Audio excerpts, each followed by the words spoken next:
Hola, ¿qué tal? Muy buenas tardes, buenas noches, buenos días para todos los que están revisando este material en la plataforma de YouTube o Educatic. Esto es la octava sesión del curso de imagen y discurso audiovisual. En esta ocasión, tenemos un aforo de 27 participantes y pues bueno, de alguna manera, pues bueno, es bueno reencontrarnos después de el asueto que hemos tenido. De alguna manera, pues bueno, para todos aquellos que estén participando aquí en presente, bueno, de manera virtual, pues obviamente pueden apagar su cámara si no quieren ceder su imagen para el registro grabado de la sesión. Y pues bueno, de alguna manera, pues posteriormente se harán preguntas y espero que pues bueno, de alguna manera participen independientemente de que apaguen o no su cámara, ¿no? Pues bueno, hemos llegado aquí a lo que es la tercera unidad de este curso de imagen y discurso audiovisual. Y en esta ocasión, pues bueno, ya habíamos comenzado la sesión pasada, ¿no? Que aunque no fue obligatoria, pero está colgada ahí en la plataforma, las cuestiones de morfología de la imagen, ¿no? De los elementos de punto, línea, plano, etcétera, ¿no? En esta ocasión, pues bueno, vamos a vislumbrar un tema muy, muy interesante que tiene que ver con la discusión del discurso visual en términos de la creación y el análisis desde la retórica. Esto está muy, muy, muy conectado de lleno con algunas interpretaciones que tienen que ver desde la línea antigua de lo que es la retórica en el sentido del convencimiento o de un tipo de forma en que se construyen los mensajes, ¿no? Y tomando en cuenta que los mensajes, pues bueno, pueden tener una intención o no, se pueden interpretar de alguna manera en varias circunstancias, ¿no? Entonces, vamos a ahorita compartir pantalla, ¿no? Vamos a revisar lo que es la presentación del día de hoy, que tiene que ver con lo que es la retórica visual, ¿no? Entonces, bueno, a los que ya hayan tomado curso conmigo en teorías de la significación, pues bueno, va a ser una presentación muy, muy parecida, ¿no? Entonces, de alguna manera, pues, vamos a aquí vislumbrar algunos elementos de lo que es la retórica visual, que de alguna manera en teorías de la significación se ve simplemente a nivel lingüístico, pues bueno, de alguna manera aquí lo trataremos de vislumbrar en el sentido más propio o idóneo dentro de la conversión visual, ¿no?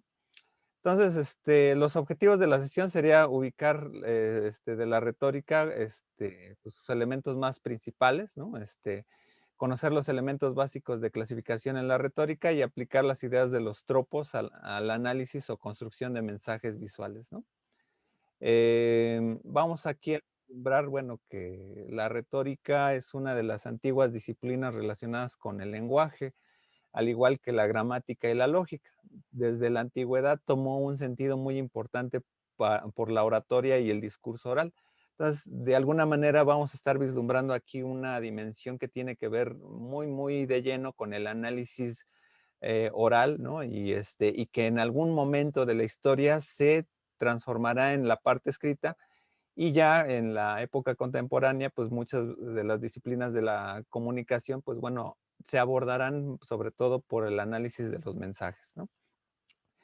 De alguna manera, pues bueno, me baso un poquito en lo de inicio para arrancar este tema, de este texto de la retórica antigua de Roland Barthes, donde de alguna manera, pues hay más o menos fija que las antiguas escuelas estaban más o menos vislumbradas por Empedocles, Corax, ¿no? Los sofistas por ahí, bueno, de alguna manera, ¿no? Después llega Gorgias de Leontinoi, ¿no? Y pues bueno, de ahí más o menos va a irse caminando desde la visión de Platón, Aristóteles, en adelante, ¿no? En este sentido, ¿no? Pues este texto de Roland Barthes, pues plantea, ¿no? Que que la retórica en sí misma, se puede conceptualizar de 6 maneras, ¿no? Y estas 6 maneras son, en términos de una técnica, un arte, por ejemplo, el arte de hablar, ¿no? De alguna manera, que puede ver como una relación con la enseñanza, porque de alguna manera cualquier conocimiento que obtenemos de otra persona en el sentido oral o incluso también escrito, pues bueno, también trata de darnos un mensaje y que nosotros lo entendamos de alguna manera, ¿no? Es una ciencia en términos de que hay reglas de construcción en el sentido general de lo que es el lenguaje, ¿no? Que se constituye muy de lleno con la vinculación gramática y la vinculación lógica. Y entonces tiene una estructura importante para lo que es la comunicación oral y que pues, después va a ser comunicación escrita, ¿no? En algún punto, pues bueno, va a tener una fijación moral, porque pues, por lo regular, cuando alguien está tratando de convencer desde algún punto de vista social, cultural, pues bueno, utiliza la retórica y entonces más o menos se conduce muchas veces en la práctica, muchas veces vinculada con la dimensión política social donde una persona más o menos, y eso es lo que vemos a lo largo de los estudios del discurso, que muchas veces cuando se trata de dar un mensaje a conocer, pues, por ejemplo, una persona está tratando de dar un punto de vista, o un punto de vista que tiene que ver con una ideología, ¿no? Entonces está vinculado con una dimensión moral. Entonces, los discursos verbales y orales muchas veces van a estar dimensionados con una estrategia moral, ¿no?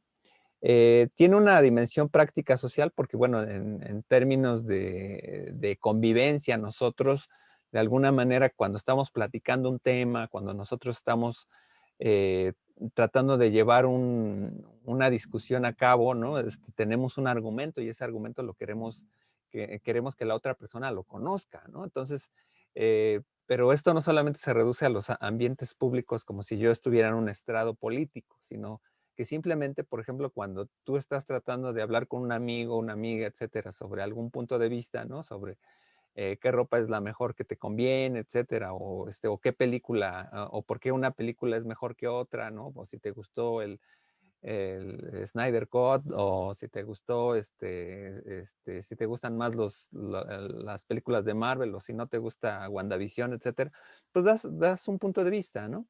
Entonces, en ese punto de vista, pues es una práctica social, ¿no? Y es una práctica lúdica porque nosotros cuando hablamos, de alguna manera, siempre embelecemos el lenguaje, ¿no? O lo tratamos de modificar en términos de una función, y a veces no todo lo que decimos es literal. A veces que hacemos voces figuradas, como por ejemplo, hoy me estoy muriendo de frío, pero no me estoy muriendo literalmente, es una cuestión metafórica, ¿no? O por ejemplo, cuando dices voy a pedir su mano, ¿no? Pues no una persona no quiere casarse con una mano, ¿no? Sino pues simplemente es una visión metafórica, una sinécdoque de cómo se establece una dimensión, ¿no? Entonces ahí hay una práctica lúdica del lenguaje, ¿no? Obviamente para Platón, pues el punto de arranque, ¿no? Es la dimensión de Gorgias, el diálogo de Gorgias, en donde de alguna manera, ¿no? Se establece una dimensión entre el diálogo de Platón que está planteado por Gorgias y por Sócrates, ¿no? Entonces, donde de alguna manera lo que hacía Gorgias es que embelecía mucho el lenguaje, ¿no? Y recordemos un punto dentro del vista platónico, que pues bueno, es el punto de vista idealista, en que nosotros somos copias de las ideas, nosotros somos representaciones de las ideas, ¿no? Entonces, si de alguna manera nosotros desdibujamos el lenguaje o no somos muy concretos en lo que decimos y que al decir alguna cosa utilizamos metáforas o, por ejemplo, utilizamos alguna expresión, por ejemplo, eufemística, ¿no? Por ejemplo, cuando dices adultos de la tercera edad, ¿no? Pues adultos en plenitud, ¿no? Pues obviamente en vez de decirles viejos o ancianos, ¿no? Pues obviamente estás utilizando otras palabras, ¿no? Entonces, cuando tenemos dos palabras que diversifican la idea, ¿no? Pues obviamente para el punto de vista platónico, obviamente desdibujaría nuestra esencia. Entonces, en el hecho lúdico de hablar, etcétera, pues Gorgias lo hacía mucho. Entonces, pues Sócrates, pues en esta dimensión dice, pues es que tú tienes que ser concreto, ¿no? Entonces el acto de ser como un merólico, ¿no? Pues entonces se atendía en este sentido, ¿no? Y es ahí donde, por ejemplo, muchas veces habían personas o sabios, ¿no? Que eran los sofistas, ¿no? Que a veces estaban determinados como adular o más o menos establecer su estructura discursiva lógica, ¿no? A partir de ciertas falacias o ciertas estructuras lógicas que por muy embelecido que estuviera el lenguaje, como que te perdían el argumento, ¿no? Entonces, ahora parece que los sofistas modernos, ¿no? Como en este sentido de una mentira repetida más de 100 veces, pues se vuelve verdad, ¿no? ¿Qué es lo que pasa, por ejemplo, cuando te metes en Twitter, ¿no? Si hay una bolita de haters, ¿no? Que está ahí, hablando mal de alguien, pues obviamente a fuerza, ¿no? De batir un récord, ¿no? De una palabra, pues se queda, ¿no? Entonces, como ahorita, pues bueno, por ejemplo, ¿no? El Snyder Cut, ¿no? Revuelvan el Snyder Verse, ¿no? Entonces, se vuelve como en este ambiente, ¿no? De que decir, pues eso es lo que quiere la gente, ¿no? Entonces, y es una especie de argumentación donde dice, pues es donde se tiene que conducir, ¿no? Entonces, de alguna manera, ahí se establece que a través de la palabra nosotros tenemos una especie de poder. Y esta especie de poder la conducimos en la manera en que hablamos. Si una persona habla como quedito, etcétera, ¿no? Y de ahí es cuando nosotros clasificamos a los buenos oradores de los malos oradores, ¿no? Que muchas veces, en muchos casos, hay veces que personas que tienen un contenido muy superfluo, pero hablan muy bien, ¿no? Que es muchas veces cuando pasa en la televisión que tenemos, pues obviamente rellenar espacios, ¿no? De 2, 3 horas, ¿no? En la mañana, ¿no? Los programas matutinos, ¿no? Que no dicen, no tienen un gran contenido, ¿no? Sustentable o a veces los conductores, pues bueno, no sabes ni de dónde lo sacaron y entonces te das cuenta, ¿no? Que pues bueno, hablan muy bien, hablan muy fluido, ¿no? Y entonces de esa manera, pues bueno, a través de la palabra se tiene como una especie de creencia, ¿no? Entonces hay como un sentido, ¿no? Que dices, tiene poder porque habla bien, ¿no? Entonces si habla bien es porque conoce, ¿no? Entonces de alguna manera ahí se influye toda esta cuestión logográfica, ¿no? Con la dimensión de la palabra, ¿no? Entonces ahí viene toda esta dimensión de la retórica y pues bueno, hay que recordar que pues bueno, muchas veces en este sentido, en los oficios, en los antiguos oficios, ¿no? En los oficios legales o del derecho, pues bueno, muchas veces se establecía pues más o menos este labor de convencimiento hacia un juez o hacia un jurado, ¿no? Entonces, pues de ahí de alguna manera se establece aquí una dialéctica, ¿no? O una dicotomía, ¿no? Mejor dicho entre lo que sería el quehacer de tratar de convencer a alguien y en tanto que se contrapone en el sentido de cuando dos personas dialogan en el sentido de buscar un entendimiento común. Entonces ahí hay una dimensión en donde se contrapone esta dimensión binaria, ¿no? En el diálogo de Gorgias, donde de alguna manera, ¿no? Una persona que está ejerciendo la retórica trata de convencer y cuando se ejerce la dialéctica, que es como su contraparte, ¿no? Es la manera en que se establece un sentido común, ¿no? Entonces, en ese sentido, por eso hablaba de una buena retórica Sócrates, ¿no? La buena retórica era la dialéctica, en donde se establece como un contenido en común, y la mala retórica es donde alguien establece como desde arriba, desde un cierto poder o un supuesto saber, el sentido de convencer a la otra persona, ¿no? Entonces ahí es donde en la dialéctica se establece una interlocución y en la retórica no.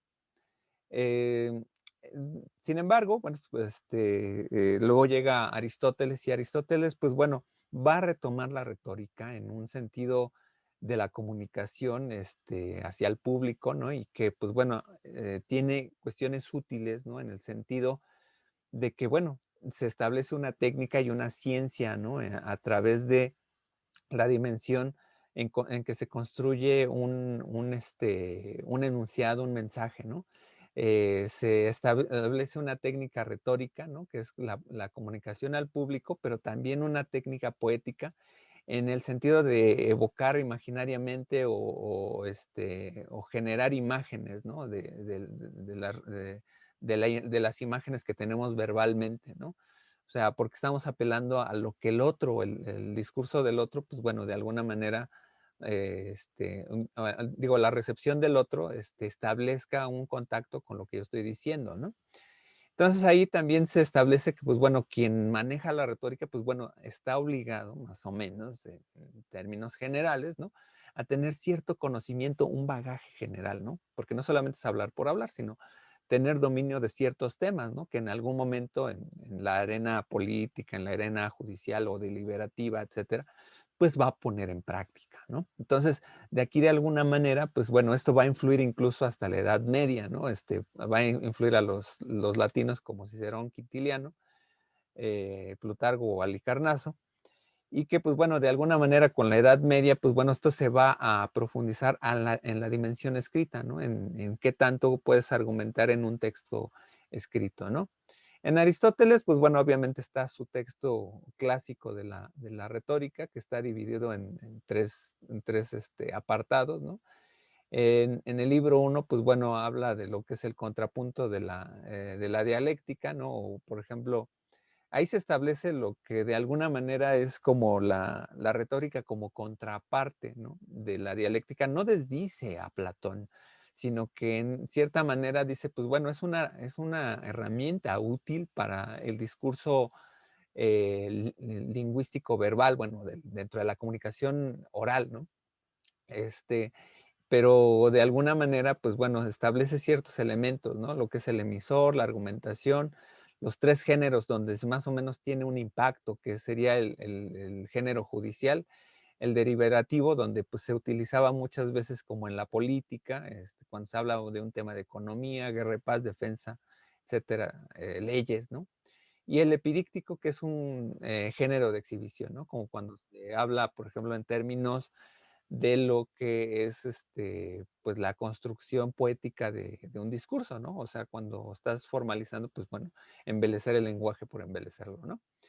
En el libro 2 pues habla de esta relación con el público, también se establecen esos tres elementos que es el etos, logos y el patos, que es obviamente basarse muchas veces en cuando una argumentación se basa más en la razón, en el razonamiento del otro, ¿no? En las emociones, ¿no? Tratas de apelar a las emociones, o simplemente por el logos, por la argumentación por sí misma, ¿no? En el tercer libro, pues bueno, habla de lo que son las dos estructuras básicas, que es el locutio y la dispositio, que es en cierta manera, son dos órdenes que son muy parecidos a lo que conocemos muchas veces en la lingüística general como el paradigma o el sintagma, de alguna manera. En el orden del discurso, en el que se establece el discurso y las posibilidades que tenemos para construir ese discurso. Entonces ahí, se establece, pues bueno, muchas veces una serie de elementos que se van contraponiendo, ¿no? Que es la pronunciación, la hipocrisis, la pistis o la prueba, pues bueno, ahí obviamente, pues tratar de argumentar con elementos que sean factibles, ¿no? Y lo verosímil, ¿no? Que ahí también tiene que ver mucho con cuál es el impacto de lo que nosotros decimos para que la otra persona tenga fe de lo que nosotros estamos hablando, ¿no? Y finalmente hay una conexión interesante que da con la lógica, ¿no? Que tiene que ver un tanto con, muchas veces, por ejemplo, en los sofismas, muchas veces se podía establecer una serie de elementos con la lógica, ¿no? Pero que carecían de términos medios, ¿no? Que obviamente ahí tiene que ver las falacias, etcétera, ¿no? Pero entonces dice Platón, dice Aristóteles, ¿no? Pues lo que se tiene que fundamentar es que cuando estás argumentando, pues puedes argumentar sólidamente cuando hay términos medios, ¿no? En un enunciado y en otro enunciado para llegar a conclusiones lógicas, ¿no? Y que eso, pues bueno, va a fortalecer a logos, ¿no? Dentro de la estructura retórica. Entonces, bueno, hay una vinculación entre lo que es lo lógico, ¿no? Entre lo bueno, ¿no? Entre lo razonable, ¿no? Y la dimensión estética entre la recepción del público, ¿no? La dimensión del patos, ¿no? Entonces, Bueno, de aquí, pues bueno, hay 3 elementos que aquí recojo, ¿no? Primero, pues la retórica dice que es una antistrofa de la dialéctica.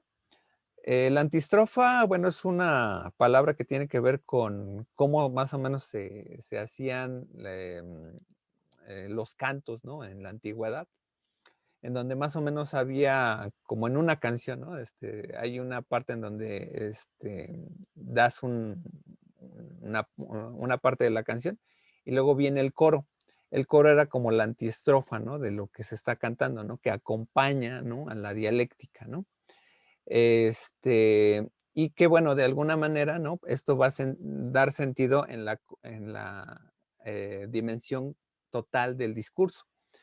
Recojo esta dimensión de la antistrofa porque, bueno, esto viene en la traducción de Gredos, ¿no?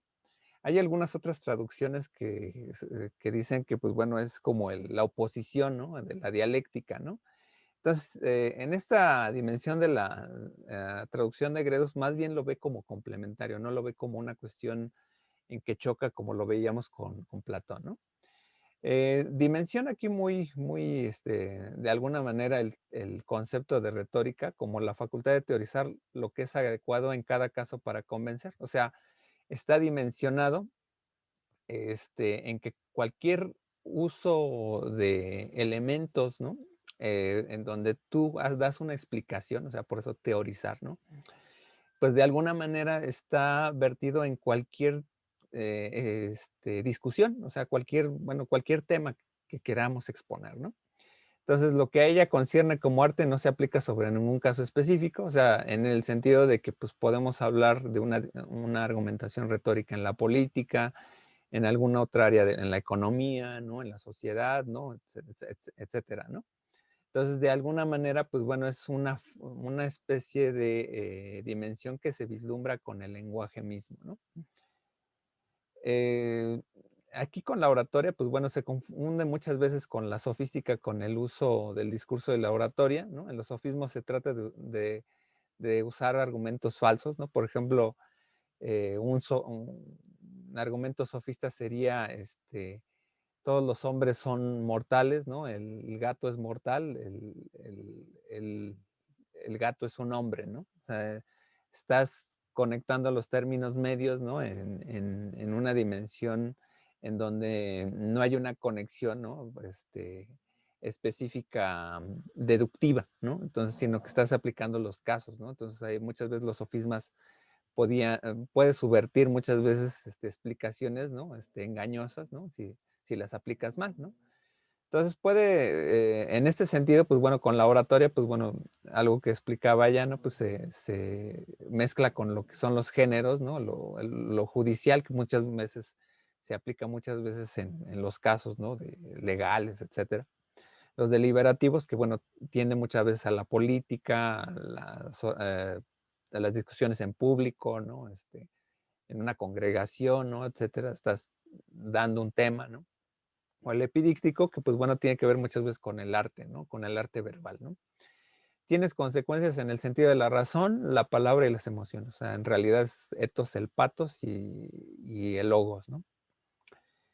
Después, bueno, llegan los latinos, ¿no? Cicerón y Quintiliano retoman la parte de la retórica, ¿no? Y obviamente, pues bueno, aquí se convierte mucho en el perfil educativo, donde, pues bueno, de alguna manera son pedagogos, ¿no? Entonces se utiliza la retórica, pues más o menos para educar. Entonces, aquí la dimensión de la oratoria cambia de sentido y se va mucho a lo escrito, ¿no?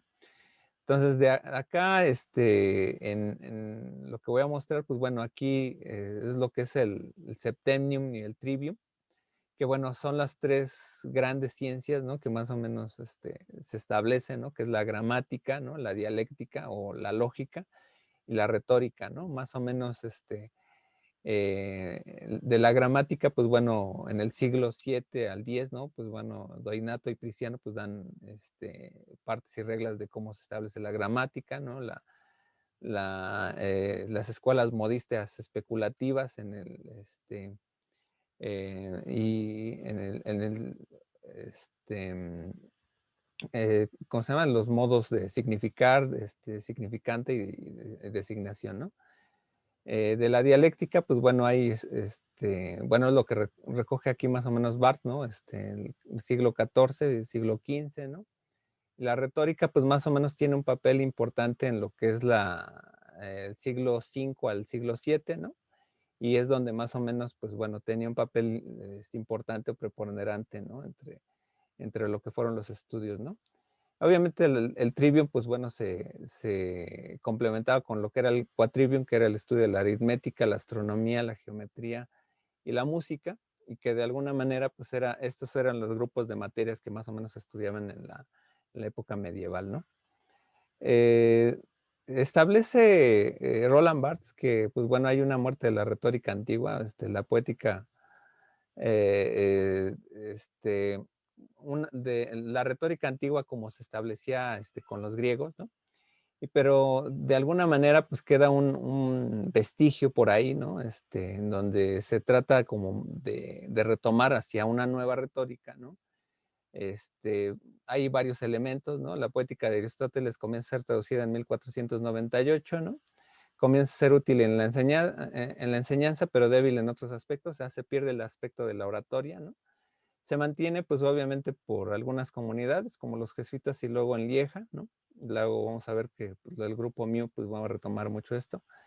En Antón Fauclin, pues bueno, en 1555, pues bueno, más o menos por ahí hay un estudio, ¿no? Y hay dos visiones, las figuras y la oratoria, ¿no? La dimensión que es paradigmática y la sintagmática, ¿no? En Dumarsais y Dubato, donde se establecen dos dimensiones, ¿no? Lo que es estudiar las figuras retóricas o lo que son los tropos, ¿no? Y otra parte es la escuela que tiene que ver con la oratoria, ¿no? En saber hablar en público, tener dominio de las explicaciones verbales, etcétera, ¿no? Bueno, aquí son los géneros que más o menos un cuadro que establece Roland Barthes, ¿no? Donde pues establece la relación de los tres géneros, ¿no? El tipo de auditorio, la finalidad, el objeto, el tiempo, el razonamiento, ¿no? Los lugares, etcétera, ¿no? Que es una dimensión que, pues bueno, que tiene que ver mucho con la práctica, ¿no? O sea, lo deliberativo, pues bueno, tiene que ver con una asamblea, ¿no? Aconseja o desaconseja, ¿no? Su objeto es si es útil o perjudicial, ¿no? Muchas veces son planteamientos a futuro, como por ejemplo en la política, ¿no? Pues las promesas de campaña, ¿no? El razonamiento siempre tiene que ver con ejemplos, ¿no? Y tiene que ver con lo posible y lo imposible, ¿no? Lo judicial, pues muchas veces se va a la parte de lo que son los juicios, ¿no? Acusa o defiende, ¿no? Se ve sobre el tema ético, sobre lo justo y lo injusto, ¿no? Siempre se ven los temas en lo que es el pasado, ¿no? El razonamiento es por entinema, o sea, muy lógicamente en términos de lo que es la clasificación lógica. Entinemas son enunciados y tiene que ver con lo real o lo no real, ¿no? Porque ahí, pues bueno, se establecen las dimensiones que tienen que ver con las pruebas, ¿no? Y lo epidíctico, que pues bueno, es un público en general, ¿no? Elogia o reprueba, ¿no? Pues cuando, pues por ejemplo, si tú le dices a alguien, ¿no? Tus perlas nacaradas, ¿no? En vez de decirle tus dientes con sarro, ¿no? La otra persona dice, bueno, perlas nacaradas, ¿no? Lo elogias, ¿no? Es el uso de la retórica, ¿no? Entonces, puedes, o algo que hacía, por ejemplo, Monsiváis, ¿no? Que de repente utilizaba muy bien el discurso epidíctico, ¿no? Que podía estar enfrente de otra persona y le podía decir, oye, tú estás, con una ignorancia tal, ¿no? Pero embelecía tanto el lenguaje que parecía que lo estaba adulando, ¿no? Esto tiene una consideración, bueno, en un eje estético, ¿no? Entre lo que son los juicios, pues, por ejemplo, del objeto, de lo hermoso, lo feo, etcétera. Y que ahí habrían muchos otros juicios, ¿no? Por lo regular se da en una condición actual, ¿no? En presente, ¿no? Y es una comparación amplificatoria como su razonamiento, ¿no? Y pues bueno, los lugares, pues bueno, tienen que ver más o menos con la cercanía, con el lugar común, ¿no? O sea, si es más presto a que el otro lo entienda o no lo entienda, ¿no? Y pues bueno, esta es la red, ¿no? Que pues, son 5 elementos que tiene que ver, por ejemplo, la inventio es más o menos como se establece más o menos una hipótesis, cuál es el fin del discurso, ¿no? Que se puede establecer con lo que tú quieres dar a convencer, ¿no? Esto de manera oral y de alguna manera pues se converge con lo que tendría que ver con eh, el planteamiento de un problema, ¿no? En algún sentido, ¿no? Cuando se va a hablar de algo, ¿no? Y cuál es como el argumento, etcétera, ¿no? La dispositio, la taxis, pues bueno, es el orden, ¿no? Por ejemplo, que hay una introducción, un desarrollo en la conclusión, ¿no? Antiguamente, pues bueno, estaba lo que era el elogio, la egresio, la imaginación, la éfrasis, o sea, son partes que tienen que ver con un discurso en general. Lo que es la elocutio, la lexis, ¿no? Eso es un poco de lo que vamos a ver en un momento, ¿no? Que es un poco la parte fundamental también que vamos a ver en esta presentación, que es cómo adornamos el discurso, cómo lo vamos estructurando a través de estos tropos o figuras, ¿no? Que son elementos retóricos que tienen estructuras gramaticales, ¿no? Pero tienen fines retóricos determinados, ¿no? Entonces son palabras con cierta dicción, con cierto pensamiento, y pues bueno, de ahí es donde se ha estudiado luego mucho cómo clasificar estos tropos, ¿no? Y luego hay dos elementos que se perdieron a lo largo del tiempo, obviamente esto tiene que ver con la oratoria, ¿no? El actio, que es la acción, ¿no? Como la hipocrisis, como cuando estás obviamente en el centro ahí del auditorio y estás obviamente discutiendo, entonces ahí es la parte activa, ¿no? Donde pones en acción lo que son los tres elementos anteriores y lo que es la memoria, que es obviamente pues los elementos que muchas veces, por ejemplo, cuando vamos a dar un discurso, ¿no? Y no tenemos ningún apoyo escrito, etcétera, pues lo que tenemos son huellas mnemotécnicas, ¿no?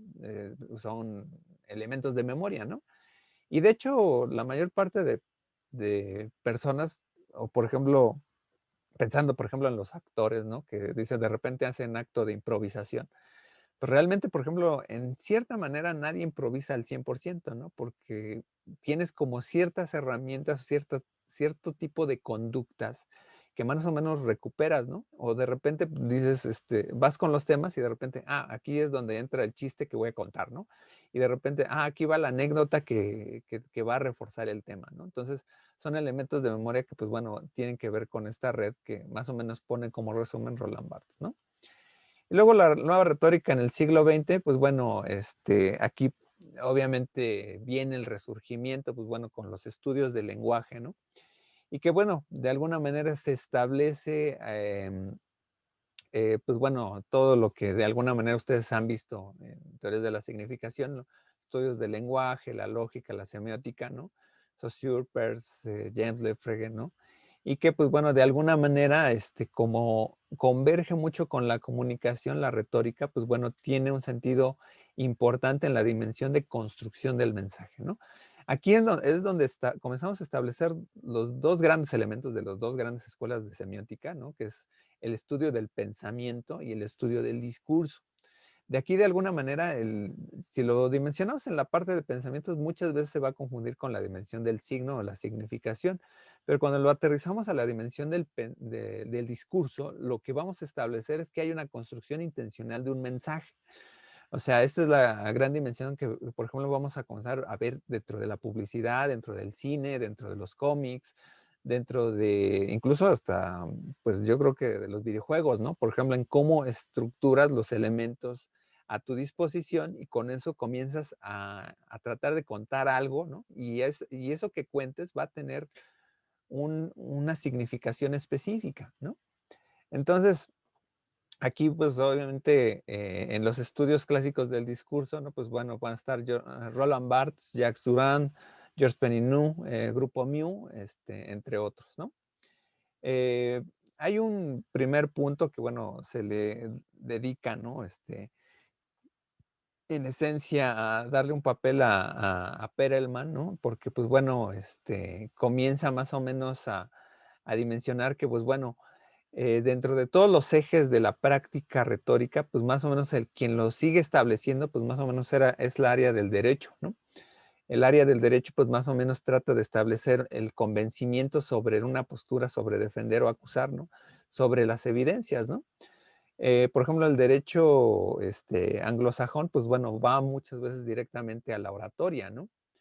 En el derecho nosotros, por ejemplo, el derecho mexicano, pues hereda mucho de lo que es el derecho francés, ¿no? Que es a través de la prueba escrita, ¿no? El discurso escrito, ¿no?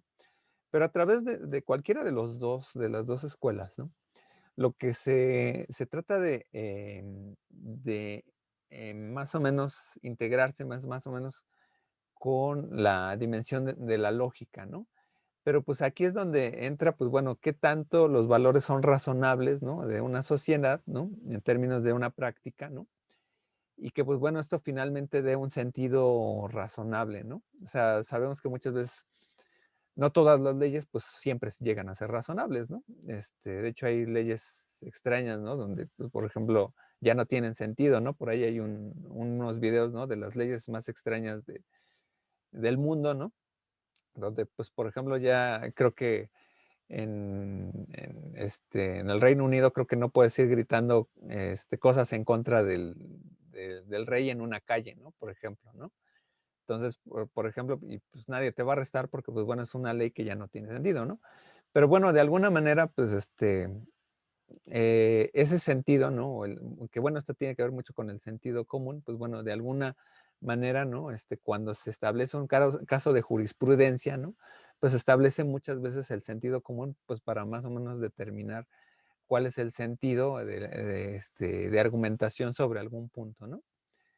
Em, Según Sánchez Orrego, decía, bueno, Pere Elman sostenía que persuadir, o sea, era mover un auditorio concreto a la acción y convencer, y lograr la adhesión intelectual del auditorio universal a la tesis defendida, ¿no? Son los fines de la retórica y de la filosofía en un mismo ámbito discursivo. O sea, esto tiene que ver muchas veces con una especie de sincretismo, ¿no? En el sentido de que cuando nosotros, pues bueno, establecemos un mensaje, ¿no? Pues más o menos tiene una dirección hacia dónde lo tratas de establecer, ¿no? Entonces, bueno, ahí en el sentido de la filosofía, porque pues bueno, la filosofía más o menos se establecen maneras de pensamiento, ¿no? Desde un punto de vista de algún autor y pues bueno, trate de más o menos de establecer un punto de vista, ¿no? Em, por ahí hay un dicho que, pues bueno, a veces lo único que hacen cuando tienes grados, ¿no? Si cuando tienes doctorado, etcétera, pues lo único que hace es tratarte de convencer a ti mismo de que estás en lo correcto con tus propios argumentos o prejuicios, ¿no? Entonces, cuando vas a establecer más o menos una discusión, más o menos en ciertos puntos de vista, ¿no? Más o menos esto se va a diseccionar con un punto de vista que más o menos ya lo has estado persiguiendo desde antes, ¿no? Pero bueno, dice aquí también, ¿no? Mientras la ciencia se basa en lo evidente, en premisas verdaderas y necesarias, la filosofía y la retórica replantean siempre los problemas desde el comienzo, aportando pruebas solamente probables, razonables, preferible que han de ser aceptadas responsablemente, ¿no? O sea, cuando nosotros más o menos llegamos a más o menos establecer em, cuando hacemos una especie de cátedra, bueno, muchas veces las clases magistrales, ¿no? Más o menos, pues se trata de convencer de un punto que a veces tiene que ver más a veces con lo ideológico. Y obviamente, pues a diferencia de evidenciar muchas veces pruebas, etcétera, ¿no? Pues los elementos tangibles son razonamientos con los cuales pues tratas de dar a convencer, ¿no? Por ahí es interesante que, por ejemplo, tantos elementos que hay ahora en Internet, ¿no? En videos, ¿no? ¿Cómo es posible que prolifere tantas discusiones en YouTube, ¿no? Por ejemplo, de si existe o no el virus, ¿no? O que si es una conspiración, etcétera, ¿no? Entonces dices, y te van llevando, ¿no? A una teoría de la conspiración sobre elementos razonables que no hay pruebas fidedignas, ¿no? Pero más o menos te conducen así, ¿no? Entonces, eso es interesante muchas veces en la discusión. Cuando lo vemos, por ejemplo, si lo pensamos en una película, eh, de hecho es bien interesante en la película porque, bueno, cuando de repente, bueno, ahorita ya llevamos un tiempo sin ir al cine, ¿no? Físicamente, ¿no? pero recordamos, ¿no? Que vamos al cine a ver una película, ¿no? Y de repente escuchamos que alguien por ahí grita en la sala, ¡ay, qué jalada!, ¿no? Así como que esto está, ¿cómo salió esto, no? Pues resulta que, por ejemplo, cuando estamos viendo una película, eh, realmente lo que vemos o lo que tratamos de ver en una película, en un cómic o en una serie de televisión, lo que tratamos de buscar es que tenga congruencia, que los elementos que nos están planteando de inicio en los 10 minutos iniciales tengan congruencia con lo que van a plantear después, ¿no? O sea, que de repente, pues, se le olvidó pues, al escritor cómo cerrar la historia y pues lo terminas como el perro Pucci de los Simpson, ¿no? Se fue a su planeta y pues lo cierras así, ¿no? O porque o te cae mal el actor o el actor dijo un argumento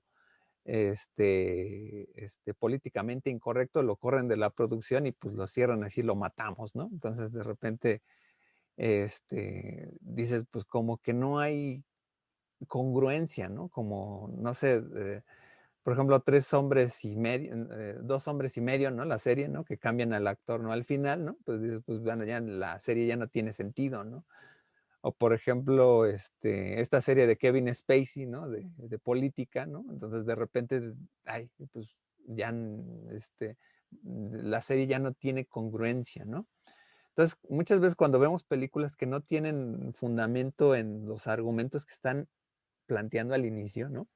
Entonces, pues ahí en la imaginación, pues de repente puede funcionar, ¿no? O sea, si tú planteas que, pues, que tu personaje es un mago, pues a lo mejor de repente puedes sacar ciertos elementos, ¿no? Pero tú a veces desde el principio, si estás planteando un personaje, pues lo mínimo que tienes que hacer, pues es darle ciertos límites, cierta construcción, ¿no? No puedes sacar que de repente, pues, llegó una persona y, o que sacó algo, ahora sí como que un conejo del sombrero, ¿no? Y de repente, pues, se arregla todo, ¿no? Eso es lo que pasa muchas veces con una obra literaria, una obra, fílmica. Entonces, donde de alguna manera, o sea, no nos están aportando pruebas fidedignas en términos de cuestiones reales, pero sí en términos de su propia lógica del universo. O sea, en ese universo sí funciona. O si no, por ahí vean el episodio 6 de la temporada 4 de Rick y Morty, ¿no? De que luego la comentaremos más adelante, ¿no? En donde cómo se construye una historia, más o menos, ¿no? Donde, si una historia es circular, etcétera, o tiene ciertos elementos, ¿no? Entonces, por ahí hacen una parodia de cómo más o menos escriben más o menos los argumentos de esa misma serie, ¿no? Y bueno, aquí cerrando es paréntesis, bueno, ya llegamos a lo que sería el grupo Mew o el grupo de Lija, ¿no? Que logran agrupar los elementos de los tropos, ¿no? O sea, las figuras con las que se adereza un discurso, ¿no? Y los van a llevar metábolas, ¿no? Que son una especie de paradigmas o parataxias o que están estructuradas como en sintagmas, ¿no? Retoman mucho la dimensión de James, ¿no? Que se establece en tres dimensiones, lo que es la materia, ¿no? O sea, por ejemplo, cuando hacemos un discurso verbal, hay una dimensión material en términos de que estamos viviendo entre oxígeno, ¿no? Entonces, el aire permite que yo pueda emitir un sonido y que la conducción de los significantes puedan ser absorbidos por tu oído, ¿no? Entonces, bueno, aquí por la computadora, pues obviamente hay toda una dimensión física, ¿no? Entonces, cuando tú tienes la bocina o los auriculares, ¿no? Ahorita, pues bueno, hay una traducción de cómo la dimensión de lo que yo estoy diciendo, pues bueno, se traduce hasta allá, hasta donde te encuentras del otro lado del monitor. Esa es una condición material, ¿no? Pero hay otras condiciones que más o menos, tienen que ver con la expresión, con la forma, ¿no? En la expresión, o sea, en cómo se estructura, ¿no? Ya no es el sonido, sino cómo son los elementos que gramaticalmente o sintácticamente están unidos y el contenido, que es la parte del significado, ¿no? Entonces ahí es donde de alguna manera con James, ¿no? Se plantea lo que era la sustancia y la forma de la expresión, así como la sustancia y la forma del contenido. Esto lo van a retomar muchas veces en dividir las metábolas, ¿no? En lo que son los metaplasmos, las metataxas, los metasememas y los metalogismos, ¿no? Los metaplasmos van a ser explicaciones, van a ser figuras retóricas, ¿no? Que apelan mucho a la construcción del sonido, ¿no? En términos verbales, ¿no? Las metataxas van a apelar mucho a la cuestión sintáctica, la forma de la construcción. Los metasememas pues van a estar apoyados en la dimensión de su contenido o su significado como tal, y los metalogismos que van más allá del significado, que tienen que ver con la pragmática, ¿no? O sea, con la coherencia en términos de su uso.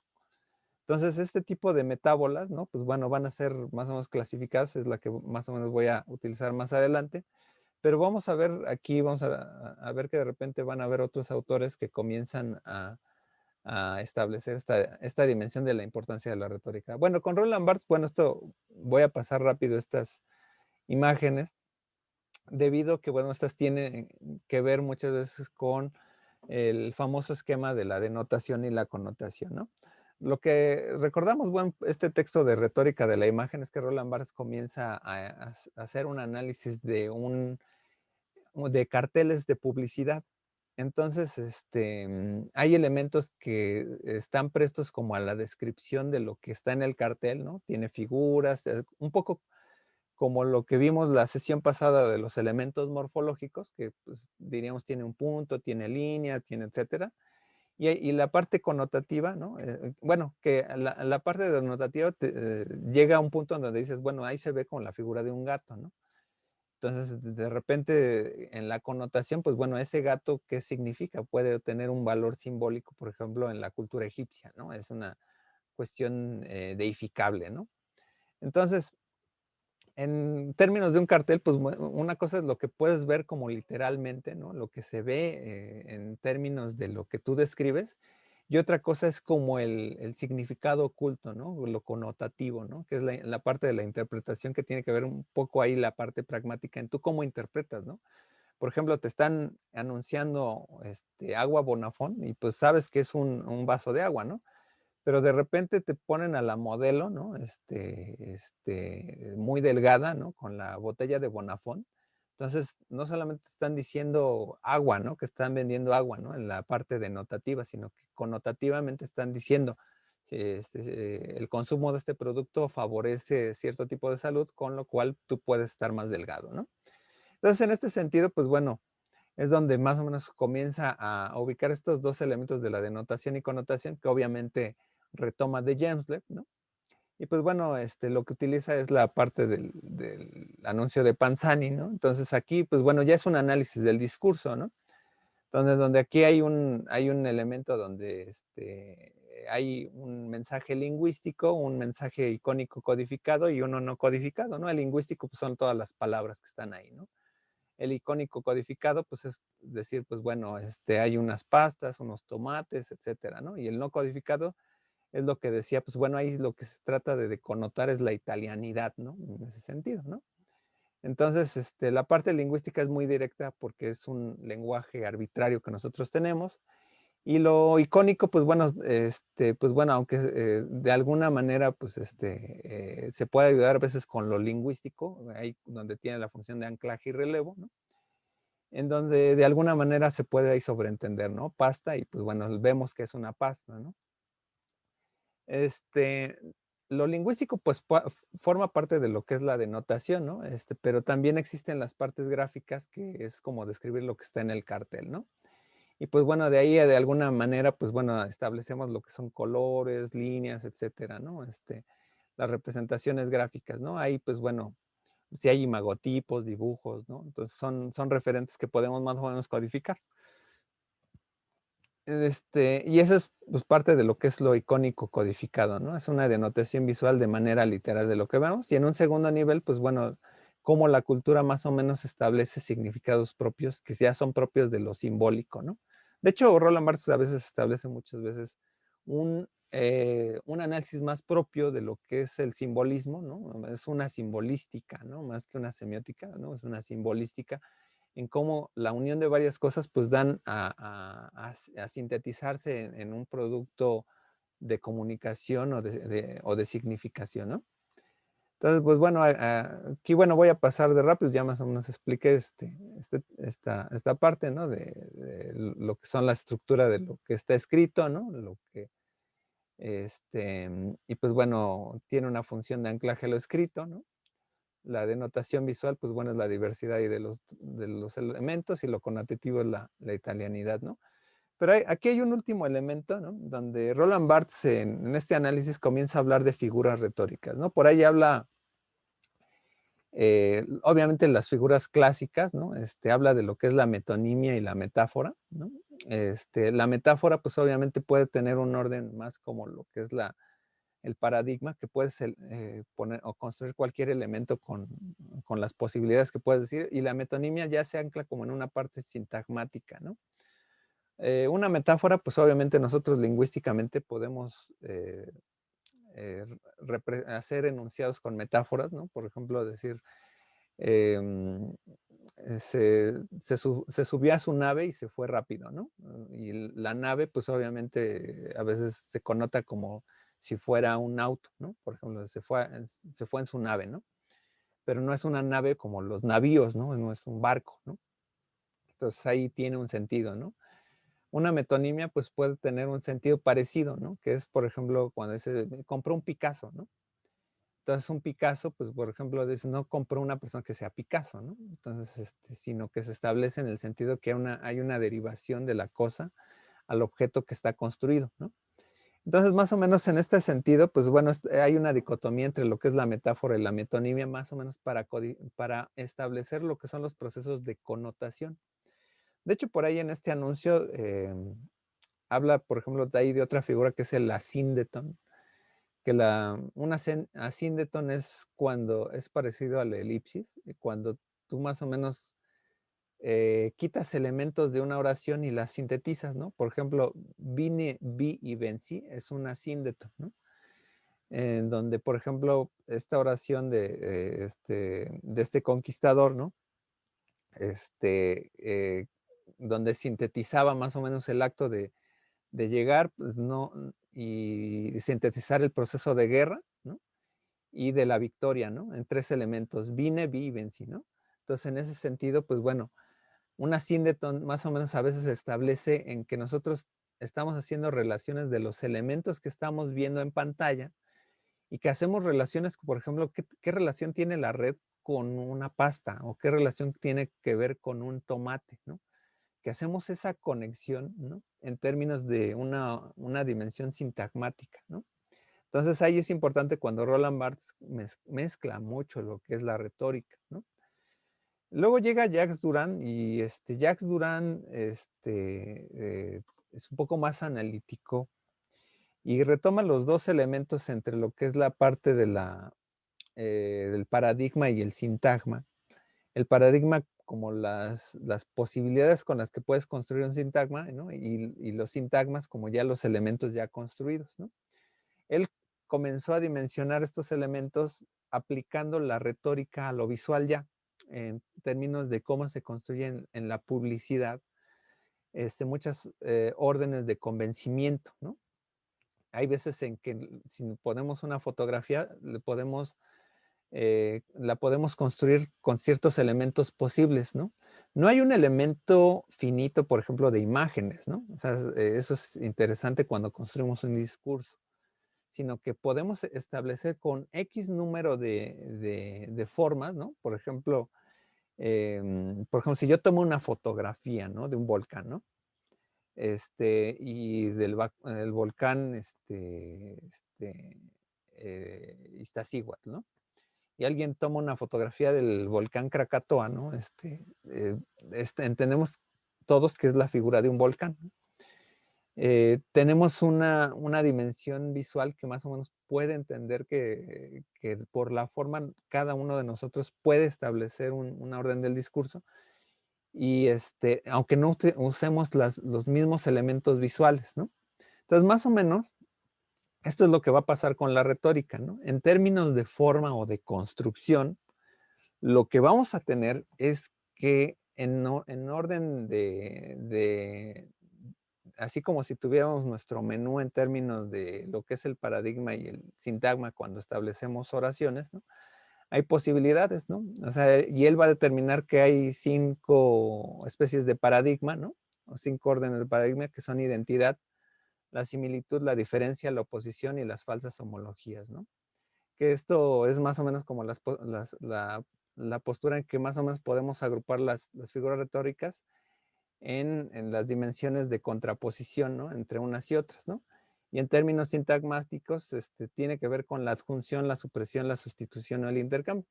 De ahorita lo estoy diciendo así en términos muy, muy generales. Ahorita vamos a ver cómo esto se va a aplicar en cada figura retórica, porque son dimensiones formales de cada figura retórica, ¿no? O sea, una rima, por ejemplo, tiene una dimensión ahí de adjunción o de adición, ¿no?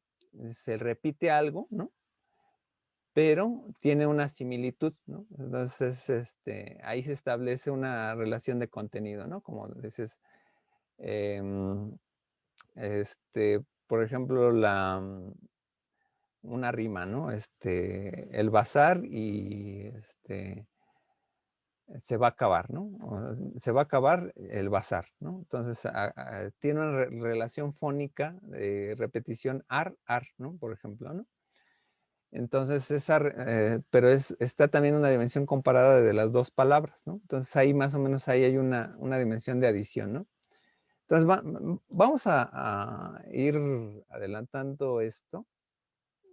Digo, aquí está,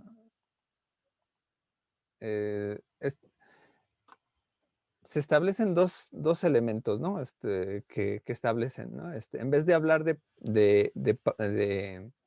sintagma, se va a hablar hay figuras que se dan por operación, que pueden tener estos 4 elementos, si es una adición o adjunción, una supresión, una sustitución, un intercambio, o por paradigma, o pueden establecer una relación con otras figuras retóricas, ¿no? Que es identidad, similitud, oposición o falsas homologías, ¿no?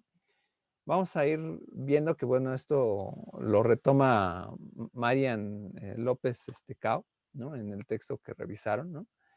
Y que, pues, bueno, más o menos, ella tiene toda una visión ahí más o menos semiótica, por ahí retoma, por ejemplo, a Peirce, ¿no? Con lo que es el signo, ¿no? Y la parte en donde de alguna manera, pues, nosotros cuando vemos un discurso el que sea, ¿no? Lo vemos como un ente de significación, lo podemos más o menos catalogar con una suerte de proceso, ¿no? Como si fuera cognoscible, ¿no? Entonces, este proceso que es cognoscible, pues más o menos se intercala, ¿no? Con la construcción retórica cuando nos dan un mensaje, ¿no? Entonces comenzamos a separar los elementos, ¿no?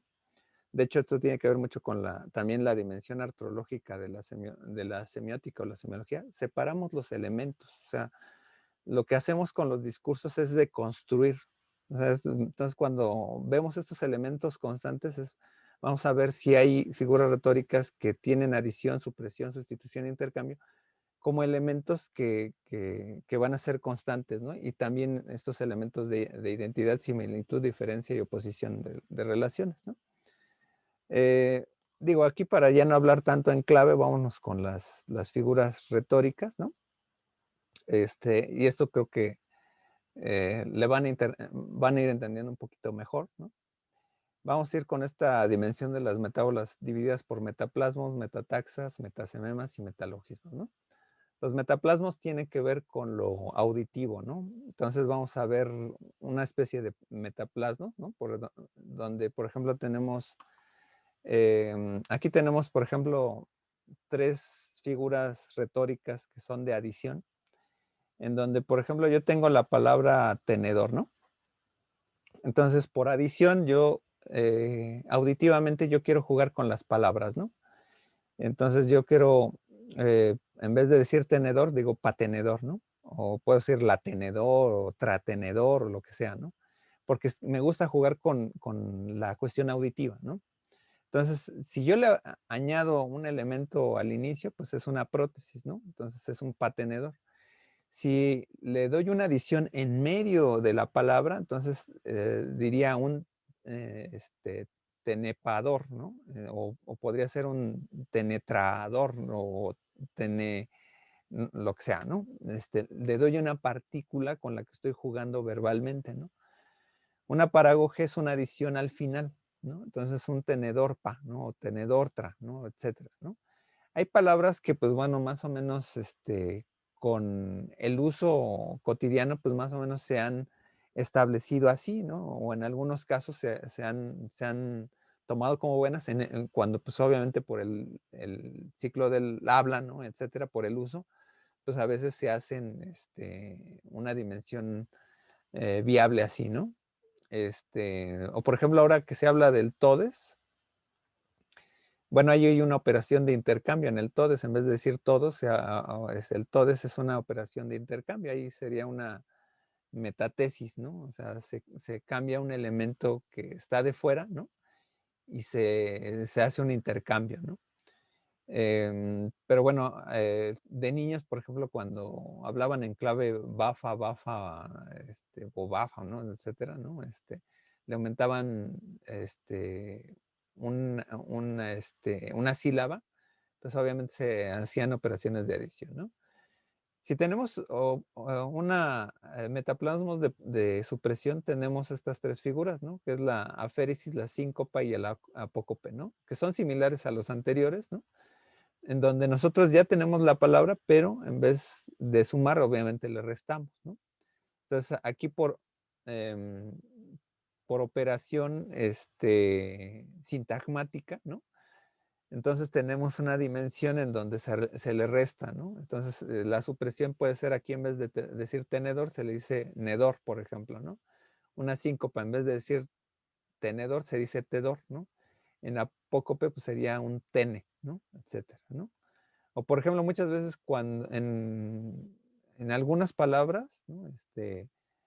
Cuando, no sé, en algunos localismos, ¿no? Se comen la última letra, ¿no? Este, eh, no sé, bueno, no, bueno, a nivel, por ejemplo, auditivo, bueno, el francés, por ejemplo, nunca se pronuncia la última letra, ¿no? Por ejemplo, ¿no?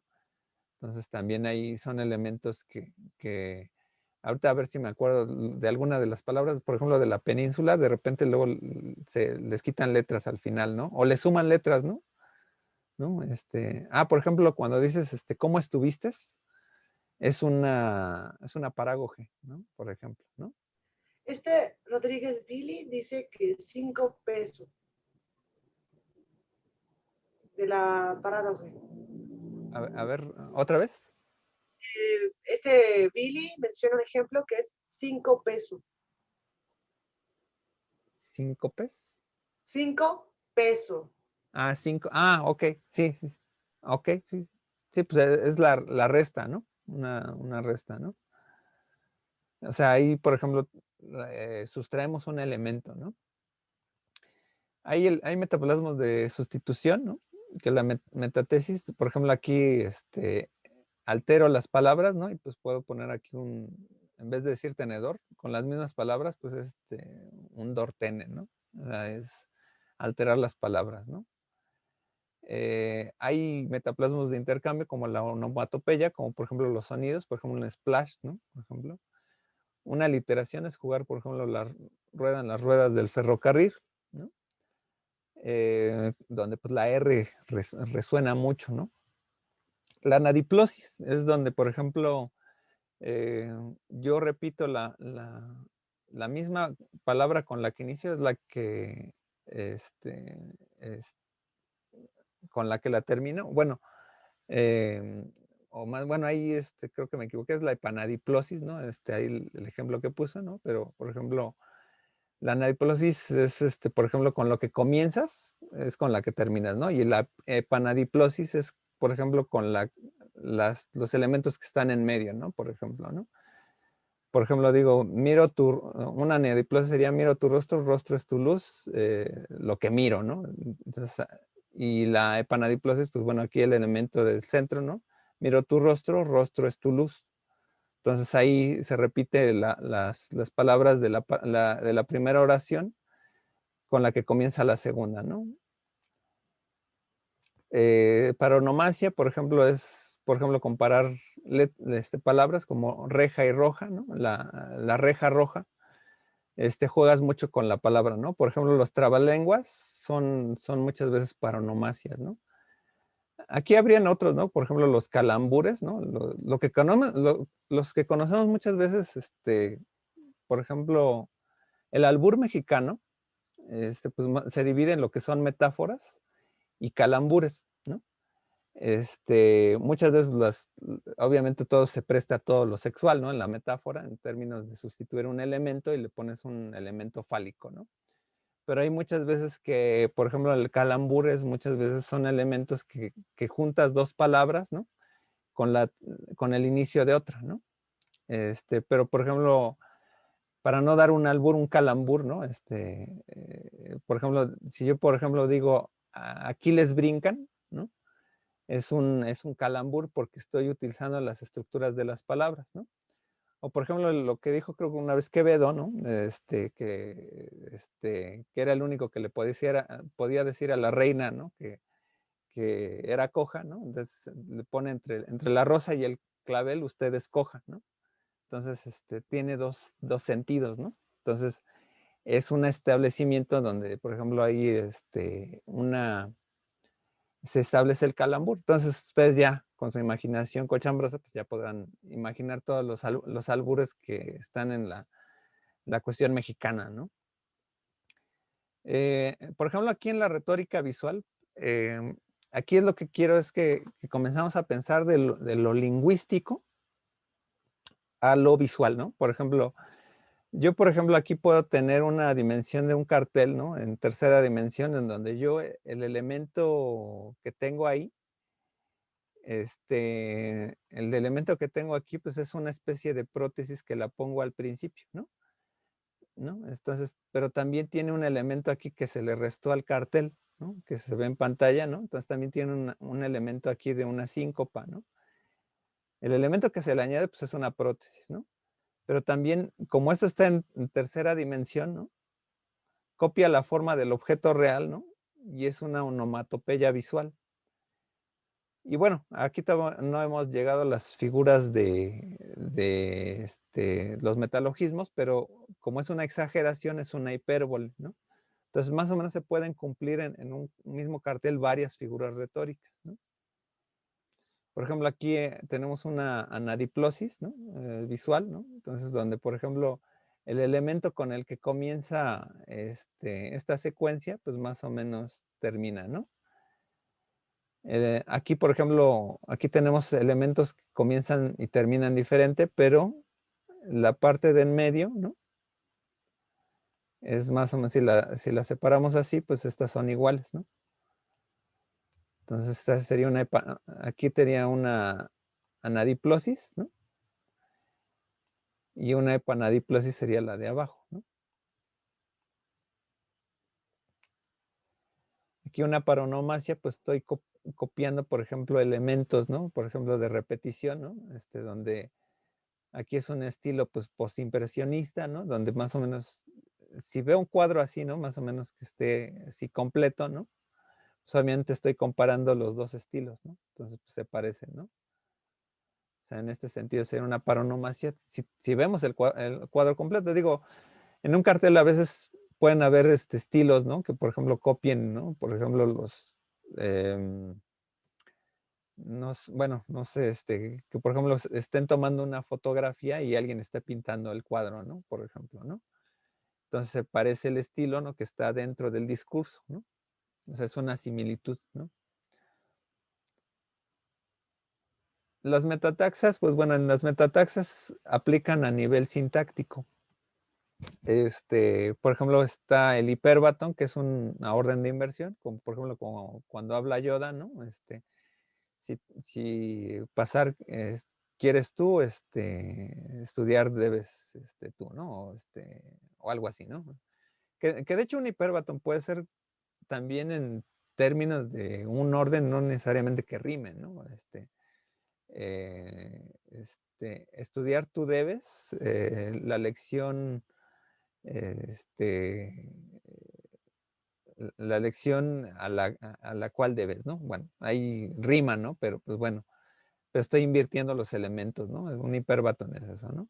Una elipsis, pues es una supresión de elementos, ¿no? Como por ejemplo, cuando haces una especie de secuencias con el orden del día, ¿no? Por ejemplo, si yo digo me levanté y luego hice la tarea, pues obviamente entre que me levanté y hice la tarea hubo muchas cosas. Por ejemplo, pues a lo mejor fui al baño, me bañé, no sé, desayuné, etcétera. Hubo muchos elementos que yo estoy suprimiendo, ¿no? El pleonasmo, pues obviamente son elementos obvios, ¿no? Cosas que analíticamente tiene un objeto y lo determinas, ¿no?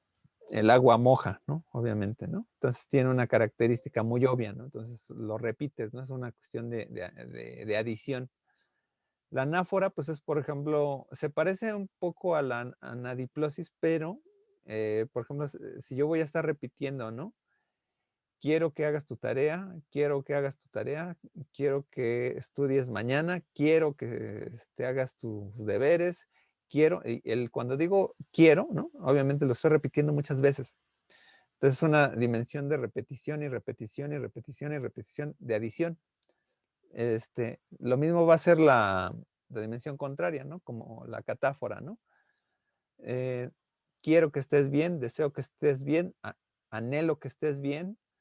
El estés bien, por ejemplo, es una relación de repetición, ¿no? Pero es posterior. O sea, no es con la que inicio, pero está en todas las oraciones, ¿no? La silepsis es un orden de sustitución donde luego hay errores gramaticales que se aceptan a veces, ¿no? O de sintaxis, ¿no? Por ejemplo, si yo digo el enunciado, ¿no? El 80% de alumnos estudiaron para el examen, ¿no? El 80% de alumnos estudiaron para el examen. Si yo hago un análisis morfosintáctico exacto, ¿no? El sujeto de la oración, ¿no? Es el 80%, no los alumnos. Entonces, ¿qué es lo que pasa muchas veces cuando se dice en encuestas, ¿no? Que en algunos casos, cuando dices, cuando les das dando énfasis al objeto que está describiendo el porcentaje, se permite decirlo, ¿no? O sea, se acepta arbitrariamente, aunque sintácticamente no concuerde, ¿no? Pero es una posibilidad, o sea, es una posibilidad. Cuando dicen la mayor parte de alumnos, este, aprobaron el curso, ¿no? Se puede decir eso como la mayor parte aprobó, pero esa inversión o esta sustitución de la conjugación de aprobaron y aprobó, a veces se permite, ¿no? Cuando se dice en términos estadísticos, ¿no? Por ejemplo, aquí en una anáfora y catáfora, ¿no? Pues se establece la repetición de un objeto, ¿no? Y la repetición de otro, ¿no? Entonces aquí hay una serie de elementos que se repiten, ¿no? ¿No? Puede ser, y que bueno, aquí podemos derivar que bueno, aquí también hay sustitución, ¿no? Por el color, no es igual, no es totalmente idéntico, pero más o menos tiene un orden más o menos de forma, ¿no? En términos de anáfora o catáfora, ¿no? Un epíteto, pues bueno, un epíteto, pues por ejemplo, es muy parecido a lo que es el pleonasmo, ¿no? Por ejemplo, cuando establecemos la hoja verde, ¿no? La mayor parte de hojas son verdes, ¿no? Aunque hayan hojas, por ejemplo, de otro color, ¿no? Pues a veces un epíteto puede ser ese, ¿no? Eh, Cuando, por ejemplo, tenemos imágenes como estas, ¿no? Así como la palabra, ¿no? Así como que es muy obvio, ¿no? Entonces, como que es muy reiterativo, ¿no? O sea, la palabra ya acompaña al discurso, ¿no? Muchas veces, bueno, a lo mejor lo que pasa muchas veces cuando hacen sus primeros ejercicios de figuras retóricas visuales, muchas veces lo que hacen son pleonasmos, ¿no? Buscan la figura retórica, no sé, que les haya encontrado no sé, la onomatopeya, ¿no? ¿No? Entonces, ponen el splash, ¿no? Y dibujan el agua, ¿no? Por ejemplo, ¿no? Dice, pero eso ya es una literación, ¿no? O un pleonasmo, ¿no? Entonces no estás jugando realmente con la imaginación propia de la figura. O que buscan, ¿no? Dicen, una literación, ruedan las ruedas del ferrocarril y ponen un ferrocarril ahí, ¿no? Pues sí, bueno, ahí sí es la literación de repetir, ¿no?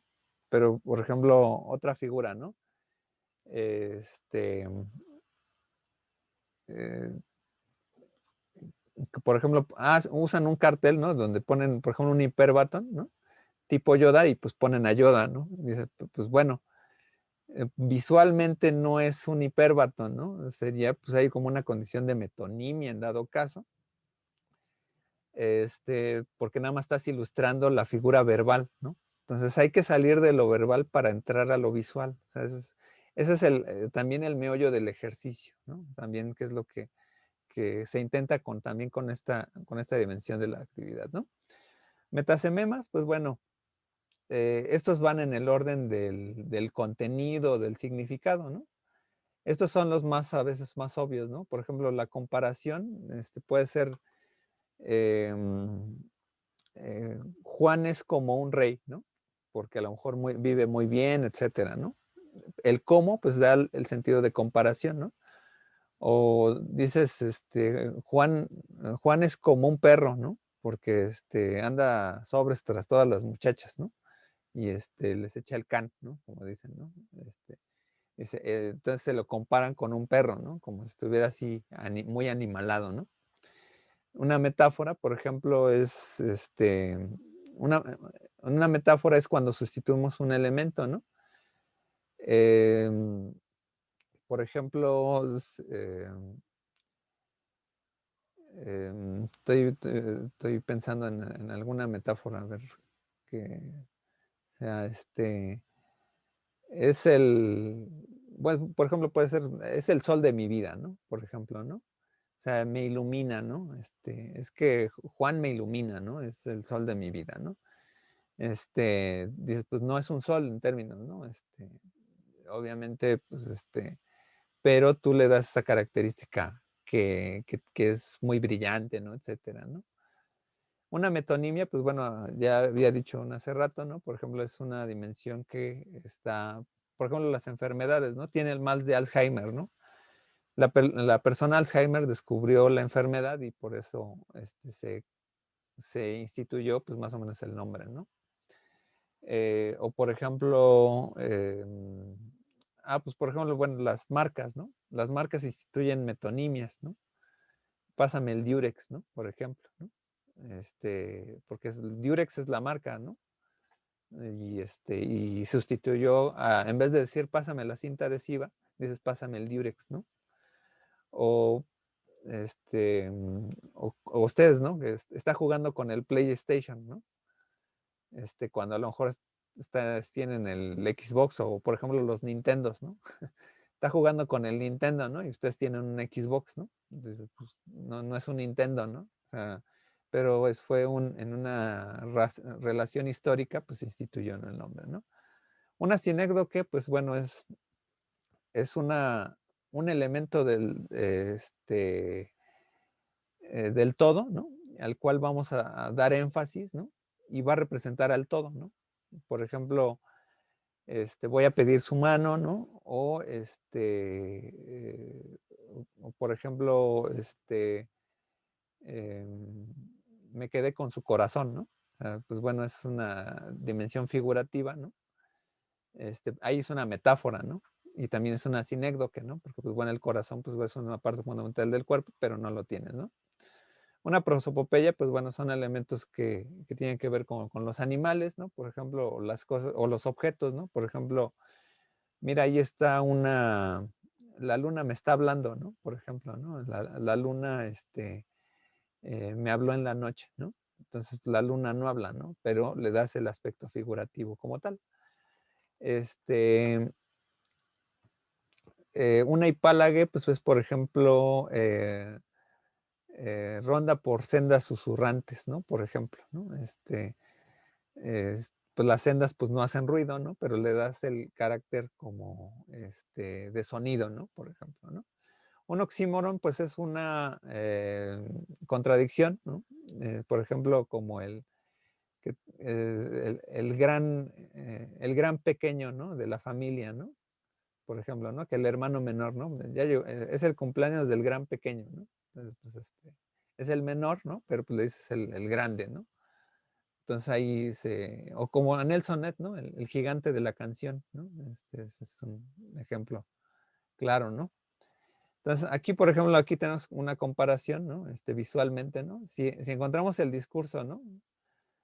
Como tal, ¿no? Donde dices el dibujo, es que aquí yo tengo los dos elementos muy literales, ¿no? En términos de muy plásticos, pues, ¿no? No decir literales, ¿no? Tengo la evidencia de una cuestión ahí figurativa y una cuestión ahí fotografiada, ¿no? Entonces, este es como ¿no? Muchas veces vamos a encontrar muchos memes, ¿no? Cuando los busquen en internet, parecidos razonables, ¿no? Y van a ver que una persona que se parece mucho al señor Burns, una persona que se parece mucho a Ricky Morty, o etcétera, ¿no? Parecidos razonables, ¿no? Son comparaciones, ¿no? Pero también luego hay comparaciones en donde, si yo digo, las manzanas no son como las naranjas, ¿no? También yo puedo poner aquí en digresión esto, ¿no? Son diferentes, ¿no? O pesan diferente, ¿no? Entonces aquí yo tengo una comparación, pero el hecho de plantear las dos, ¿no? O de mencionar las dos, pues bueno, ahí establece esta dimensión, ¿no? Metalogismos, bueno, son los que apelan mucho a la pragmática. Un apóstrofe, pues bueno, en Hamlet, por ejemplo, de repente hay un soliloquio, de repente va la obra y de repente comienza a hablar en su monólogo Hamlet y pues bueno, establece como otra dimensión o circunstancial, ¿no? Donde hizo como una especie de paréntesis, ¿no? Al hablarle a Dios, al hablarle a su papá, etcétera, ¿no? Entonces, de repente, pueden haber apóstrofes también visuales, ¿no? Por ejemplo, eh, no sé cuál, no soy fan de estas películas, pero no sé si Rápido y Furioso 7 u 8, ¿no? Cuando se murió Paul Walker, ¿no? Pues obviamente hasta el video musical, ¿no? O una secuencia de la película, ¿no?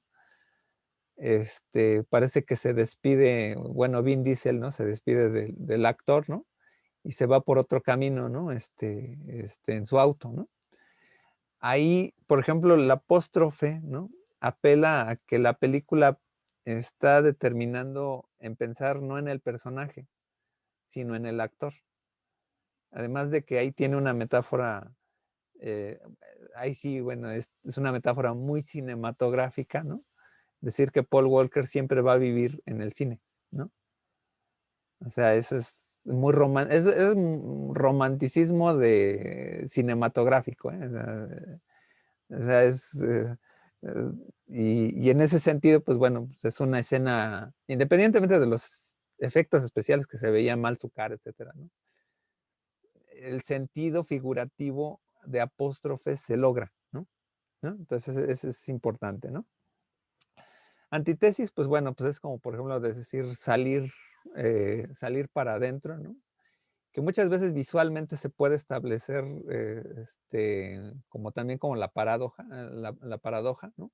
Pero la antítesis es, pues, por ejemplo, como el oxímoron, ¿no?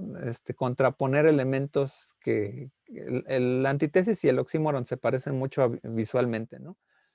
Cuando tú estableces elementos que por su dimensión, ¿no? A lo mejor pues, estableces, por ejemplo, un cepillo gigante, ¿no? Es una antítesis, ¿no? Que no es pequeño, ¿no? Pero, por ejemplo, en vez de una función, por ejemplo, ¿no? Un cepillo dental de caramelos, por ejemplo, ¿no? Entonces tiene la antítesis de la figura que, pues bueno, uno se lava los dientes para quitarse las azúcares, ¿no? Agregadas, etcétera, ¿no? Y lo que menos haría un dentista es meterte azúcar, ¿no? Por ejemplo, ahí, ¿no?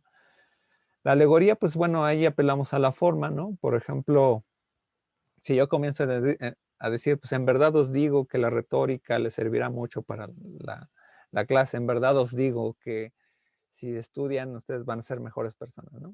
el hecho de decir en verdad os digo, pues es una alegoría, ¿no? A una manera en que se establecen, por ejemplo, varios diálogos de la Biblia, ¿no? En verdad os digo, ¿no? Por ejemplo, estoy haciendo alegoría, ¿no? La gradación, pues es, por ejemplo, ir hablando de cosas que van disminuyendo o agrandándose, ¿no? O, por ejemplo, o evolucionando, ¿no? Por ejemplo, si voy describiendo las cosas, ¿no? Por ejemplo, acaba de amanecer, el sol está creciendo, ¿no? La luz nos llega a nuestro alrededor, comienza a hacer calor, hace mucho sudor, etcétera, ¿no? Y entran las nubes, el sol se eclipsa, ¿no? Tantito, ¿no? Y bueno, y hasta decir, bueno, entonces de repente se va ocultando el sol, ¿no? Anochece, ¿no? Y es de noche, ¿no? Bueno, en fin, ¿no? Doy todas las gradaciones de cómo es la explicación de un día, ¿no? Entonces, hay veces en que eso se aplica muchas veces secuencialmente, como en los cómics, muchos elementos visuales en donde va a haber gradaciones, ¿no? De hipérbole, pues son exageraciones, ¿no? O sea, si vemos visualmente, por ejemplo, pues una galleta gigante, ¿no? O por ejemplo, el anuncio que veíamos, ¿no? De una lata gigante, ¿no? La ironía, pues bueno, son elementos de contradicción en donde establecemos ahí dimensiones en que se contraponen, ¿no? El lítote, pues es decir, no es nada malo o no es nada bueno, pues es ver como la contradicción de un elemento con otro, ¿no? Y la paradoja, pues bueno, más o menos ya lo dije. Aquí es, por ejemplo, en una figura de paréntesis, pues más o menos aquí se establece esto. O sea, son varios paréntesis que se mezclan, ¿no? Así como el apóstrofe, ¿no? No tiene nada que ver en términos de una composición total, pero aunque de alguna manera aquí pueden ser también una comparación, porque son ventanas, ¿no? Una gradación, por ejemplo, es esto, ¿no? Una secuencia de crecimiento. Una paradoja, pues bueno, son imágenes imposibles, ¿no? O más bien cosas que no podrían suceder en la realidad. O por ejemplo, aquí tenemos unas manos, de trabajador, ¿no? Una sinécdoque, ¿no? Las manos sujetando los guantes del trabajo, ¿no? Puede ser una metonimia, ¿no? Salieron los guantes sucios de la jornada, ¿no? Puede ser una metáfora y silepsis, ¿no? Salió el guantes, ¿no? Por ejemplo, que le digan al trabajador así, ¿no? El, este, el guantes, ¿no? Por ejemplo, ¿no? Y es silepsis porque, pues bueno, hay una dimensión de, por ejemplo, el guantes, ¿no? Por ejemplo, ¿no? Por ejemplo, aquí hay un calambur, ¿no? Donde, por ejemplo, el dibujo se aprovecha de la parte del árbol, ¿no? Es una hipérbole porque es una exageración. Y una hipálague, pues porque en vez de cabellos, pues son hojas, ¿no? Y aquí, pues, por ejemplo, aquí si quieren ir participando, por ejemplo, ¿qué figuras se les ocurren, por ejemplo, de las que hemos mencionado?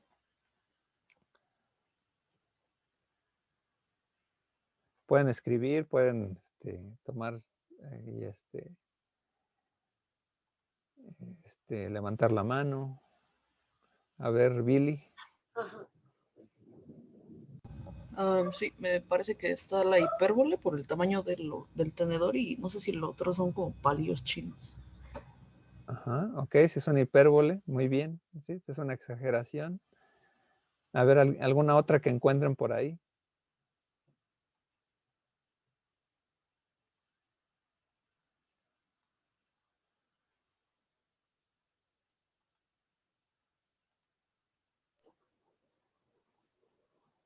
Luis Sánchez. Adelante. Sí, la alegoría también pudiera entrar por cómo están acomodados los cubiertos, como si estuvieran al interior de la servilleta y se forma como si fuera la sábana sobre una cama. Ah, ok. Digo, también tomando en cuenta la frase que está escrita ahí. Ok, sí. Bueno, ahí ya hay la operación ahí del relevo y el anclaje ayuda mucho ayudarnos, ¿no? En esa parte, ¿no? Sí, en efecto, sí es sí puede ser una alegoría al estilo, ¿no? De cómo se envuelven los cubiertos. Muy bien. ¿Alguien Pues, más? tenemos a Romero Alan y Arturo Alvarado. Ajá, a ver. Bueno, podría ser una comparación porque está diciendo que bueno, para que no se pueda usar palillos, puede usar el tenedor o viceversa, porque siempre que van a lugares como que chinos o de sushis, siempre te dicen, ¿quiere palillos o le damos? Ajá, ok. Sí, se está comparando las funciones de los instrumentos. Muy bien. Arturo, Hola, buenas tardes. Yo diría que también hay un oxímoron y bueno, porque complementa una palabra con otra que tiene un significado contradictorio y en ese caso habla de las cucharas, de por qué se llevarían toda la diversión y no hay cucharas, sino hay tenedor y palillos chinos. Ah, es interesante. Ok, sí, sí puede ser, pero es una, sí, sí hay un sentido ahí contradictorio, ¿no? Muy bien. ¿Quién más por ahí?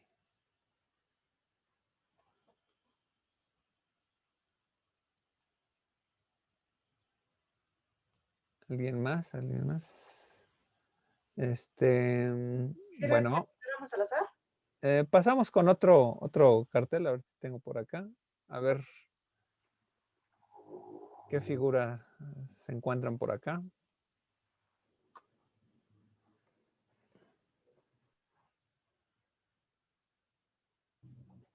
A ver, Estefanía Valadez. A ver, adelante.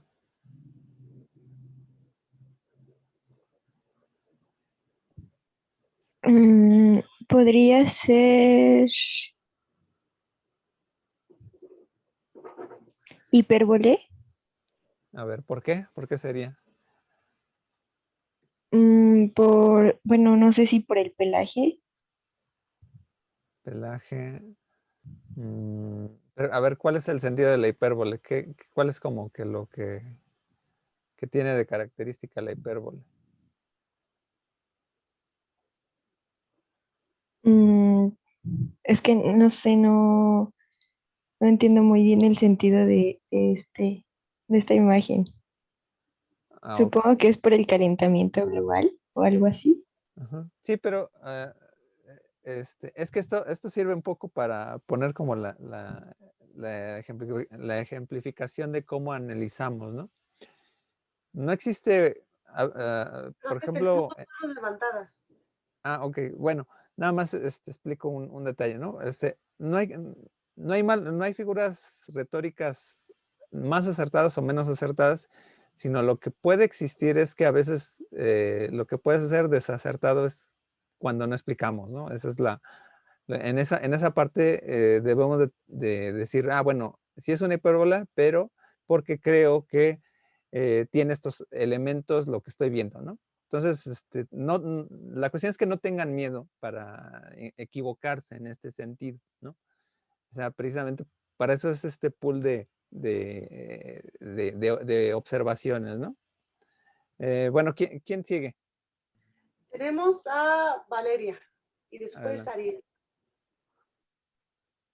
Yo también creo que puede ser hipérbole Ajá, porque se trata de una exageración. En este caso sí se refiere al calentamiento global, ajá. pero los osos polares jamás van a desarrollar su pelaje café o marrón. Debajo de su piel debajo de su pelaje, ellos son de piel oscura, pero el pelaje como tal nunca lo van a tener de ese color que muestra la imagen, que es lo que simboliza, en este caso, el derretimiento de la nieve, que es, no sé si podría ser también ahí aplicable una metáfora con el color del oso y de la nieve, y simula como cuando se derrite la nieve en otros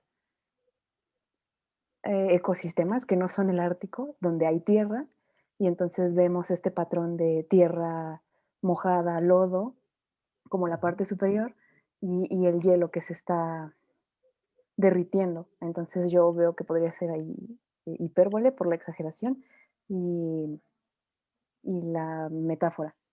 Muy bien, muy bien. Está bien la explicación. Bueno, la metáfora a veces se entra en todo, ¿eh? Eso sí. A Pues, ver, ¿quién sigue? pues estaba Ariel, pero creo que ya no quiere participar. Pero bueno, tenemos a Diana Pilar, Ari Espinosa y otra vez Estefanía Valadez. A ver, Diana Pilar. Bueno, yo ahorita con lo que dijo mi compañera así del pelaje, yo lo interpreté, o sea, más que nada no como lo de la Tierra, o sea, de que ella lo vio como la Tierra que se está derritiendo. Yo lo veo como si el oso fuera, o sea, del pelaje marrón representa un oso que no es o sea, que no vive en el hielo. O sea, bueno, yo lo pensé de esa manera, que como si, porque todos los osos se supone que estarían migrando, sí, sí, sí, o sea, bueno, estarían pasando a otro tipo de ecosistema y es como si fuera un oso, pero no del Ártico. No sé, bueno, yo lo vi de esa manera. Ah, Pero ok. también me pareció interesante, como dijo mi compañera, que representa como la Tierra cuando se está derritiendo la nieve. Entonces, Claro, pues sí. claro, claro, sí, o sea, se aplica, se aplica. Muy bien, a ver quién más.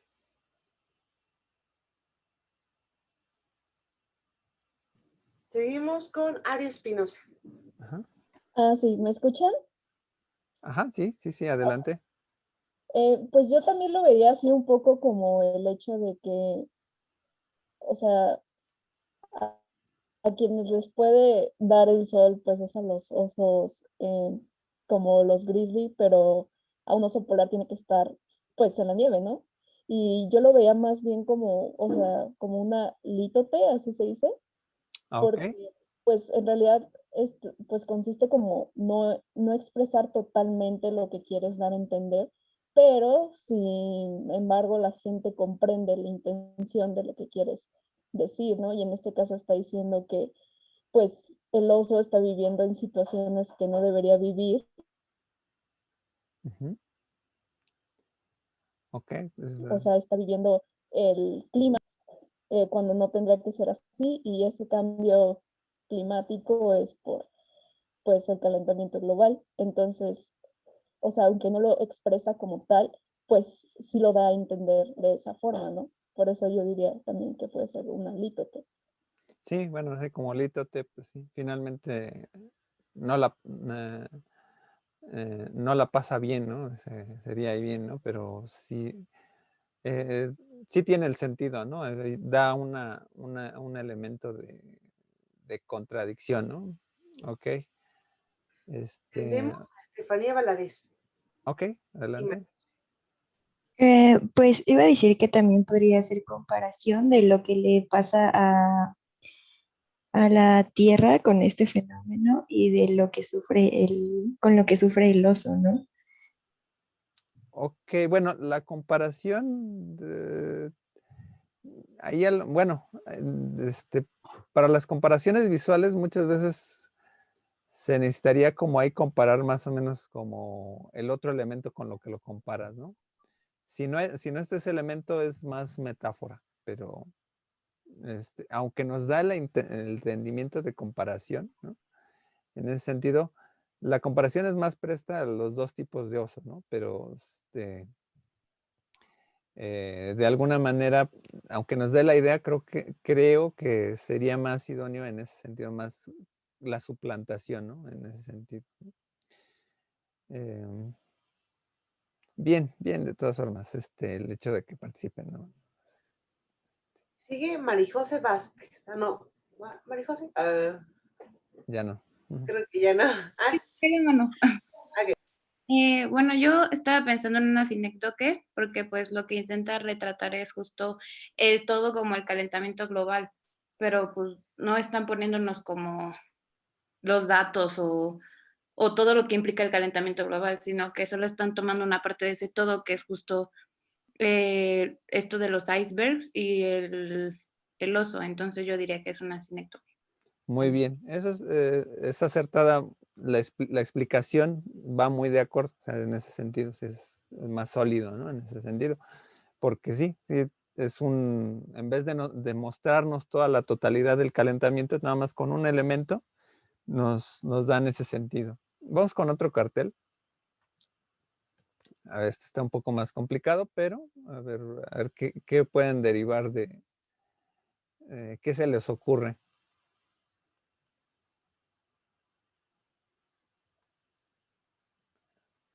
¿Quién dice yo, chicos? Ah, ok, Billy. Adelante.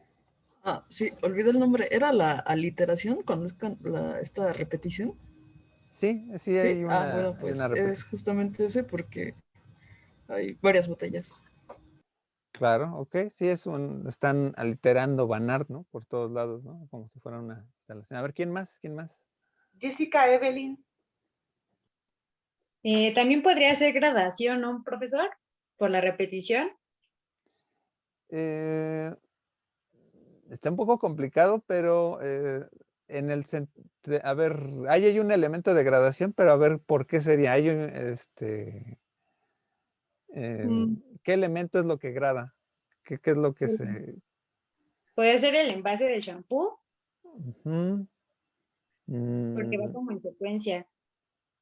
yo lo vería en tamaño, pero Ujú. o en la presentación en ese sentido por los colores, ¿no? ¿No? Pero, o sea, la graduación en ese sentido, pues que sean muy similares, ¿no?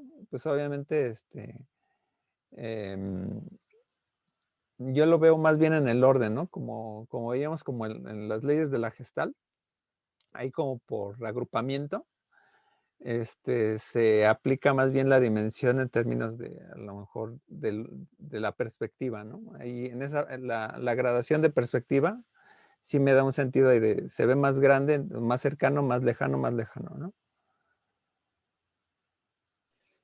Ok, tenemos a Lady Acosta y Edgar David. Sí, estaba pensando que a lo mejor podría ser el paralelismo, Ajá, a ver. porque pues está construyendo una secuencia, ¿no? En este caso es la forma de la botella del shampoo, Ujú. que pues forma relaciones. Ok, ok, son aspectos similares, ¿no? Ok, a ver, alguien, ¿quién más? ¿Quién más? Tenemos a David. Sí, yo iba a decir que podría ser reduplicación. Al final igual todos los envases tienen el mismo café, a excepción del último. Ujú. Y pues al final todos tienen el logo de Banart. Y pues bueno, como que el elemento se repite demasiado, tanto del color como del producto, exceptuando la etiqueta de la diferencia, ¿no? Del contenido, pero Ujú. al final es lo mismo. Ok, bien, bien. A ver, ¿alguien más? Estefanía Valadez, Bruno Israel. Bueno, no sé si podría ser hiperbatón porque se altera, digamos, el orden lógico de la oración de arriba. Ah, bueno, a nivel lingüístico.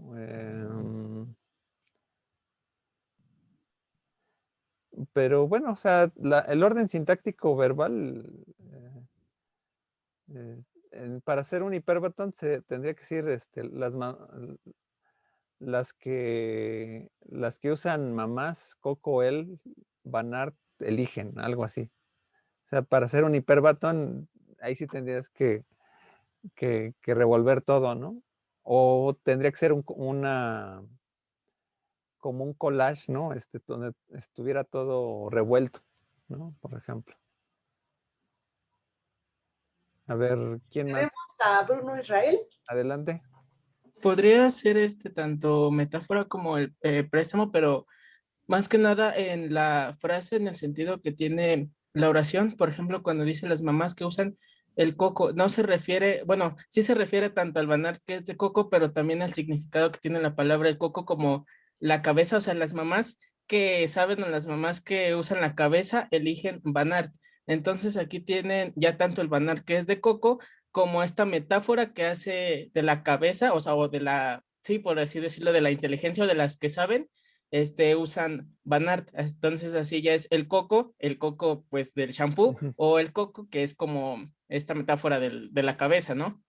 Claro, sí, ahí sí la metáfora es muy clara, ¿no? O sea, realmente es una suplantación, ¿no? Y él da un doble sentido, O sea, tiene el doble sentido, en ese sentido se aplica ahí bien la metáfora, ¿no? Tenemos unas participaciones ¿Escritas? ajá, sobre este ejemplo y dicen, no creo que sea una gradación, porque este implica un proceso de transformación y aquí no se aprecia. Eduardo Javier. Rudy Galvez dice, podría ser un elemento de sinonimia, ya que son diferentes formas de mostrar el producto, diferentes ingredientes, pero tienen el mismo significado. Y Eduardo Javier, para terminar, dice, no se ve claramente la transformación de coco en champú. Claro, claro. Muy, muy bien. De hecho, esa palabra, por ejemplo, en gradación, por ejemplo, transformación, ¿no? Es idóneo, ¿no? Por ejemplo, ahí plantear, ¿no? El hecho de que haya transformación. Lo de sinonimia también, ¿no? O sea, son varias maneras, ¿no? De plantear, ¿no? Vamos a ver con otro cartel. A ver, ¿quién dice yo?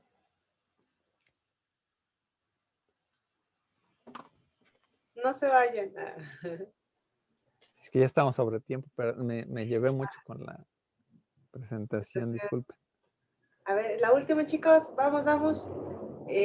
Vamos a poner a Ariel Ruiz. A ver, ¿qué figura se te ocurre aquí? ¿Por qué? Estoy tratando de comparar. No, denme tantito tiempo. Ok. Vamos con...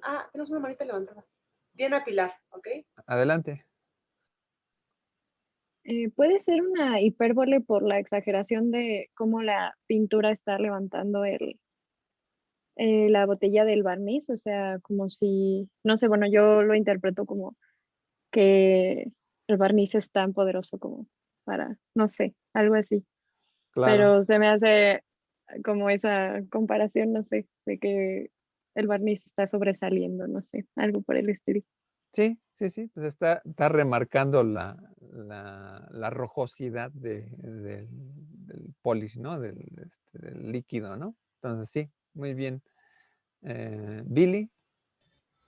Sí, bueno, de este tengo duda, la verdad, pero bueno, es que hace rato que puso la imagen, así lo primero que se me vino fue como un sonido de plip, como si estuviera cayendo al agua, como una onomatopeya. Onomatopeya. Bueno, la figura como tal, o sea, el hecho de la figura que trate de copiar como si fuera agua, ¿no? Como un líquido, ¿no? Como tal, ¿no? Que caiga así, pues sí es más lo onomatopéyico, ¿no? O sea, sí sabemos que estamos muy conectados con la onomatopeya en términos auditivos, ¿no?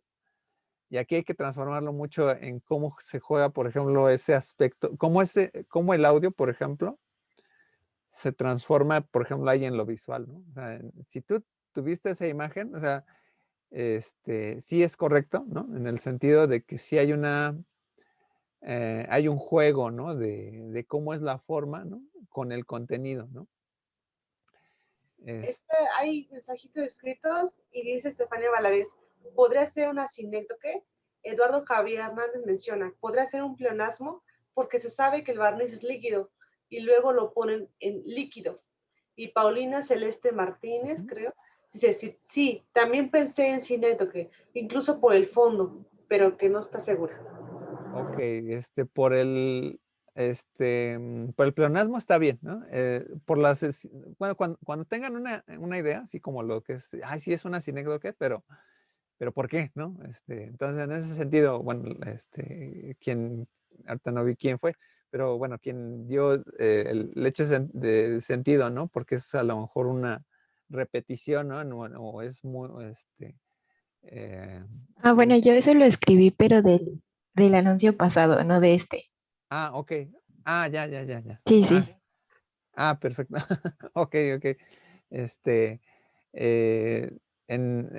Bueno, gracias por la acotación.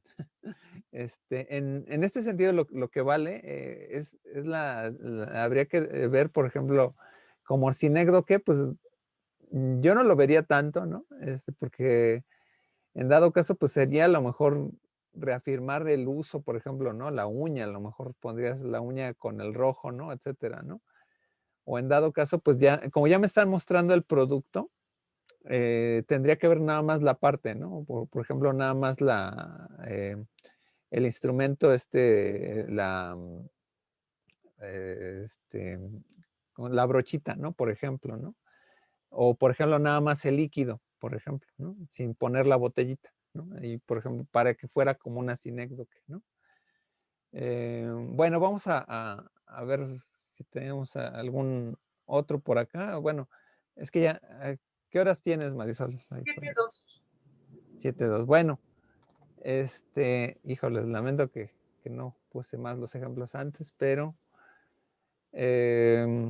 bueno, de todas maneras, pues bueno, voy a dejarla, si comparto la presentación ahí en el grupo. Y pues bueno, habían ahí algunas cosas, ¿no? Pues finalmente las reflexiones es ver la utilidad de la retórica, ¿no? O sea, digo, me sirve mucho para cubrir todo este tema, ¿no? La parte teórica, cómo se transforma lo visual, ¿no?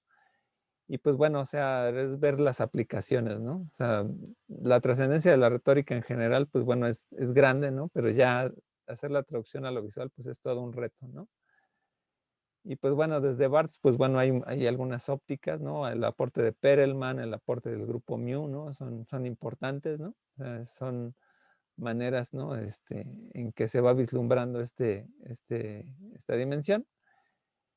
Y pues bueno, pues bueno, ahí los autores como Durán o Peninu, pues bueno, tratan de aplicarlo a relaciones más útiles, ¿no? En términos de la publicidad. Bueno, tampoco quiere decir que cuando trabajamos en publicidad, pues vamos a decir, voy a hacer una sinécdoque, ¿no? Etcétera, ¿no? Pues eso es más bien de la parte, eso es para fomentar más bien la parte creativa, ¿no? O sea, los publicistas no tienen todo este vocablo, este uso de vocablos, ¿no? Pues bueno, aquí la bibliografía, ¿no? De Aristóteles, ¿no? La retórica de Stefano Arduino y Pergolomé es una teoría de las figuras. De Roland Barthes, Lo obvio, lo obtuso, ¿no? El mensaje fotográfico también habla de retórica. De Jacques Durand, la retórica de la imagen publicitaria, ¿no? Es un artículo, ¿no? Que está en el texto de Christian Metz.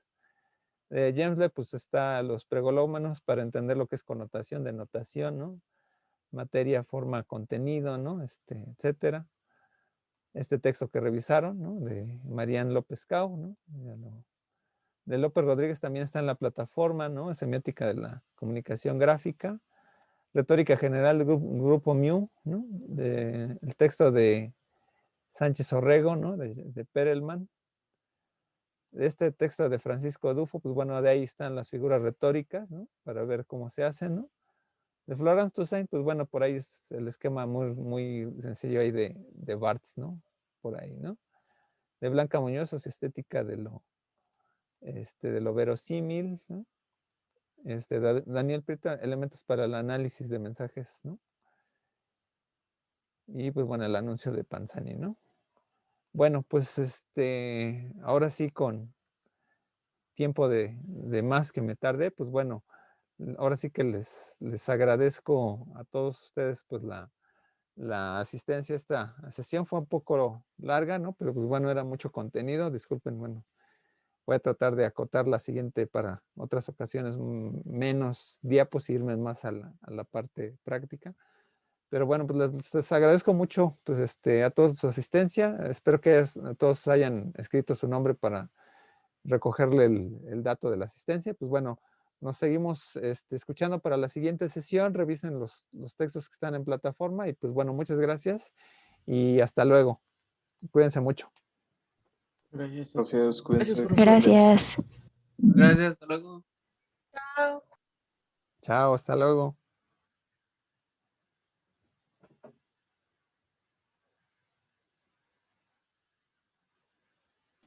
Profesor, ¿le puedo hacer una pregunta? Ok, nada más termina de grabar y ahorita lo checamos.